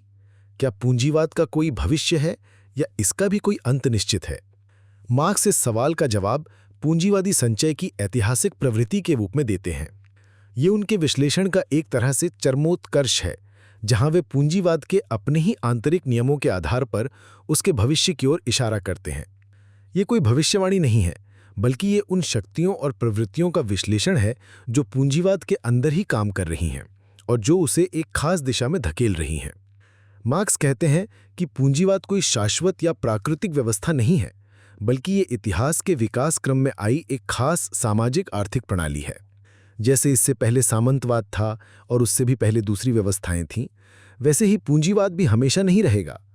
इसके अंदर ही कुछ ऐसे विरोधाभास हैं कुछ ऐसी ताकतें हैं जो इसे इसके अंत की ओर ले जाती हैं। वो कौन सी ताकतें हैं? सबसे पहली और सबसे महत्वपूर्ण ताकत है पूंजी का केंद्रीयकरण, यानी सेंट्रलाइजेशन ऑफ कैपिटल, जिसकी बात हम पहले भी कर चुके हैं। याद कीजिए, बड़ी मछलियां छोटी मछलियों को निगल जाती हैं। बड़े पूंजीपति छोटे पूंजीपतियों को प्रतिस्पर्धा में हराकर उनके धंधों पर कब्जा कर लेते हैं। इससे पूंजी कुछ ही बड़े बड़े निगमों या इजारेदारों के हाथों में सिमटती जाती है। उत्पादन का पैमाना बहुत विशाल हो जाता है, लेकिन उसे नियंत्रित करने वाले लोगों की संख्या घटती जाती है। एक तरफ तो मुट्ठी भर पूंजी के मालिक होते हैं और दूसरी तरफ करोड़ों मजदूर होते हैं जो उनके लिए काम करते हैं। ये प्रक्रिया पूंजीवाद के विकास के साथ साथ और तेज होती जाती है। दूसरी महत्वपूर्ण प्रवृत्ति है उत्पादन का सामाजिकरण, यानी सोशलाइजेशन ऑफ प्रोडक्शन। इसका क्या मतलब है? इसका मतलब है कि पूंजीवाद के अंदर उत्पादन तेजी से एक सामाजिक गतिविधि बनता जाता है। पहले जब कारीगर अपने छोटे से औजार से अपने घर पर कोई चीज बनाता था तो वो एक व्यक्तिगत काम होता था, लेकिन पूंजीवाद में, खासकर बड़ी बड़ी फैक्ट्रियों में, हजारों लाखों मजदूर एक साथ मिलकर एक दूसरे पर निर्भर होकर एक जटिल श्रम विभाजन के तहत उत्पादन करते हैं। कोई एक व्यक्ति पूरी चीज नहीं बनाता, बल्कि हर कोई उस चीज का एक छोटा सा हिस्सा बनाता है और इन सभी हिस्सों को मिलाकर ही अंतिम उत्पाद तैयार होता है। ये उत्पादन प्रक्रिया अत्यधिक संगठित, योजनाबद्ध और आपस में जुड़ी हुई होती है। टेक्नोलॉजी भी इसमें मदद करती है, जैसे कि संचार के साधन, परिवहन के साधन। ये सब उत्पादन को और भी ज्यादा सामाजिक और वैश्विक बनाते हैं। तो उत्पादन का चरित्र तो सामाजिक होता जा रहा है, यानी उसे समाज मिलकर कर रहा है। लेकिन उस उत्पादन के साधनों पर और उससे होने वाले मुनाफे पर कब्जा किसका है? वो कब्जा है मुट्ठी भर पूंजीपतियों का, जो उसका निजी रूप से विनियोजन करते हैं। यहीं पर पूंजीवाद का सबसे बड़ा विरोधाभास सामने आता है। उत्पादन का बढ़ता हुआ सामाजिक चरित्र और विनियोजन का घटता हुआ निजी चरित्र, यानी काम तो सब मिलके कर रहे हैं, लेकिन मलाई कुछ ही लोग खा रहे हैं। ये विरोधाभास पूंजीवाद के विकास के साथ साथ और भी तीखा होता जाता है। एक तरफ तो मजदूर वर्ग संख्या में बढ़ता जाता है, संगठित होता जाता है और उसे ये एहसास होता जाता है कि वही असली उत्पादक है, वही समाज की दौलत पैदा कर रहा है। दूसरी तरफ पूंजीपति वर्ग संख्या में घटता जाता है, लेकिन उसकी ताकत और दौलत बढ़ती जाती है और वो समाज पर परजीवी की तरह बोझ बनता जाता है। मार्क्स कहते हैं कि ये स्थिति ज्यादा दिन नहीं चल सकती। जब उत्पादन का सामाजिक चरित्र इतना विकसित हो जाएगा कि वो निजी विनियोजन के बंधनों को बर्दाश्त नहीं कर पाएगा, तब एक क्रांतिकारी बदलाव का समय आएगा। मजदूर वर्ग जो अब तक शोषित होता आया था, वो संगठित होकर इस निजी संपत्ति की व्यवस्था को उखाड़ फेंकेगा और उत्पादन के साधनों पर सामाजिक स्वामित्व स्थापित करेगा। यानी जो साधन समाज मिलकर इस्तेमाल करता है, उन पर समाज का ही अधिकार होगा, किसी एक व्यक्ति या कुछ व्यक्तियों का नहीं। इसे ही मार्क्स पूंजीवादी खोल का फटना, यानी द इंटेग्यूमेंट इज बस्ट असंडर कहते हैं। कैपिटलिस्ट प्राइवेट प्रॉपर्टी की मौत की घंटी बजती है। एक्सप्रोप्रिएटर्स आर एक्सप्रोप्रिएटेड, यानी जिन लोगों ने दूसरों को उनकी संपत्ति से वंचित किया था, जैसे आदिम संचय में किसानों को उनकी जमीन से, अब उन्हीं को उनकी संपत्ति से वंचित किया जाएगा। ये कोई बदला लेने की भावना नहीं है, बल्कि ये इतिहास की एक ऑब्जेक्टिव जरूरत है जो पूंजीवाद के अपने ही विकास से पैदा होती है। जब उत्पादन सामाजिक हो गया है तो स्वामित्व भी सामाजिक होना चाहिए। यही है वो ऐतिहासिक प्रवृत्ति जिसकी ओर पूंजीवादी संचय हमें ले जा रहा है। इसके बाद जो समाज आएगा वो कैसा होगा? मार्क्स उसे समाजवाद या साम्यवाद यानी कम्युनिज्म का नाम देते हैं, जहां क्लास नहीं होंगे, शोषण नहीं होगा और उत्पादन का मकसद मुनाफा कमाना नहीं, बल्कि इंसानी ज़रूरतों को पूरा करना होगा। वहां हर कोई अपनी क्षमता के अनुसार काम करेगा और हर किसी को उसकी ज़रूरत के अनुसार मिलेगा। ये एक आदर्श समाज की तस्वीर है जिसे हासिल करना शायद बहुत मुश्किल हो, लेकिन मार्क्स के अनुसार ये इतिहास की दिशा है। ये समझना जरूरी है कि मार्क्स यहाँ कोई ज्योतिषी भविष्यवाणी नहीं कर रहे थे और ना ही वो कोई तारीख बता रहे थे कि पूंजीवाद कब खत्म होगा। वो सिर्फ उन अंतर्निहित प्रवृत्तियों और विरोधाभासों की ओर इशारा कर रहे थे जो पूंजीवाद को अस्थिर बनाते हैं और उसे बदलाव की ओर धकेलते हैं। ये बदलाव अपने आप नहीं आएगा, इसके लिए मजदूर वर्ग को सचेत होकर संघर्ष करना होगा, उसे अपनी ऐतिहासिक भूमिका को समझना होगा। तो क्या मार्क्स की ऐतिहासिक प्रवृत्ति की बात आज भी प्रासंगिक है? जब हम आज दुनिया को देखते हैं, बढ़ती हुई आर्थिक असमानता, कुछ बड़ी कंपनियों का पूरी दुनिया पर राज, पर्यावरण का विनाश, युद्ध और संकट, तो क्या हमें नहीं लगता कि पूंजीवाद अपने ही विरोधाभासों में उलझता जा रहा है? क्या हमें नहीं लगता कि एक ऐसी व्यवस्था की जरूरत है जो इंसान और प्रकृति को मुनाफे से ऊपर रखे? ये सवाल आज पहले से कहीं ज्यादा महत्वपूर्ण हो गया है।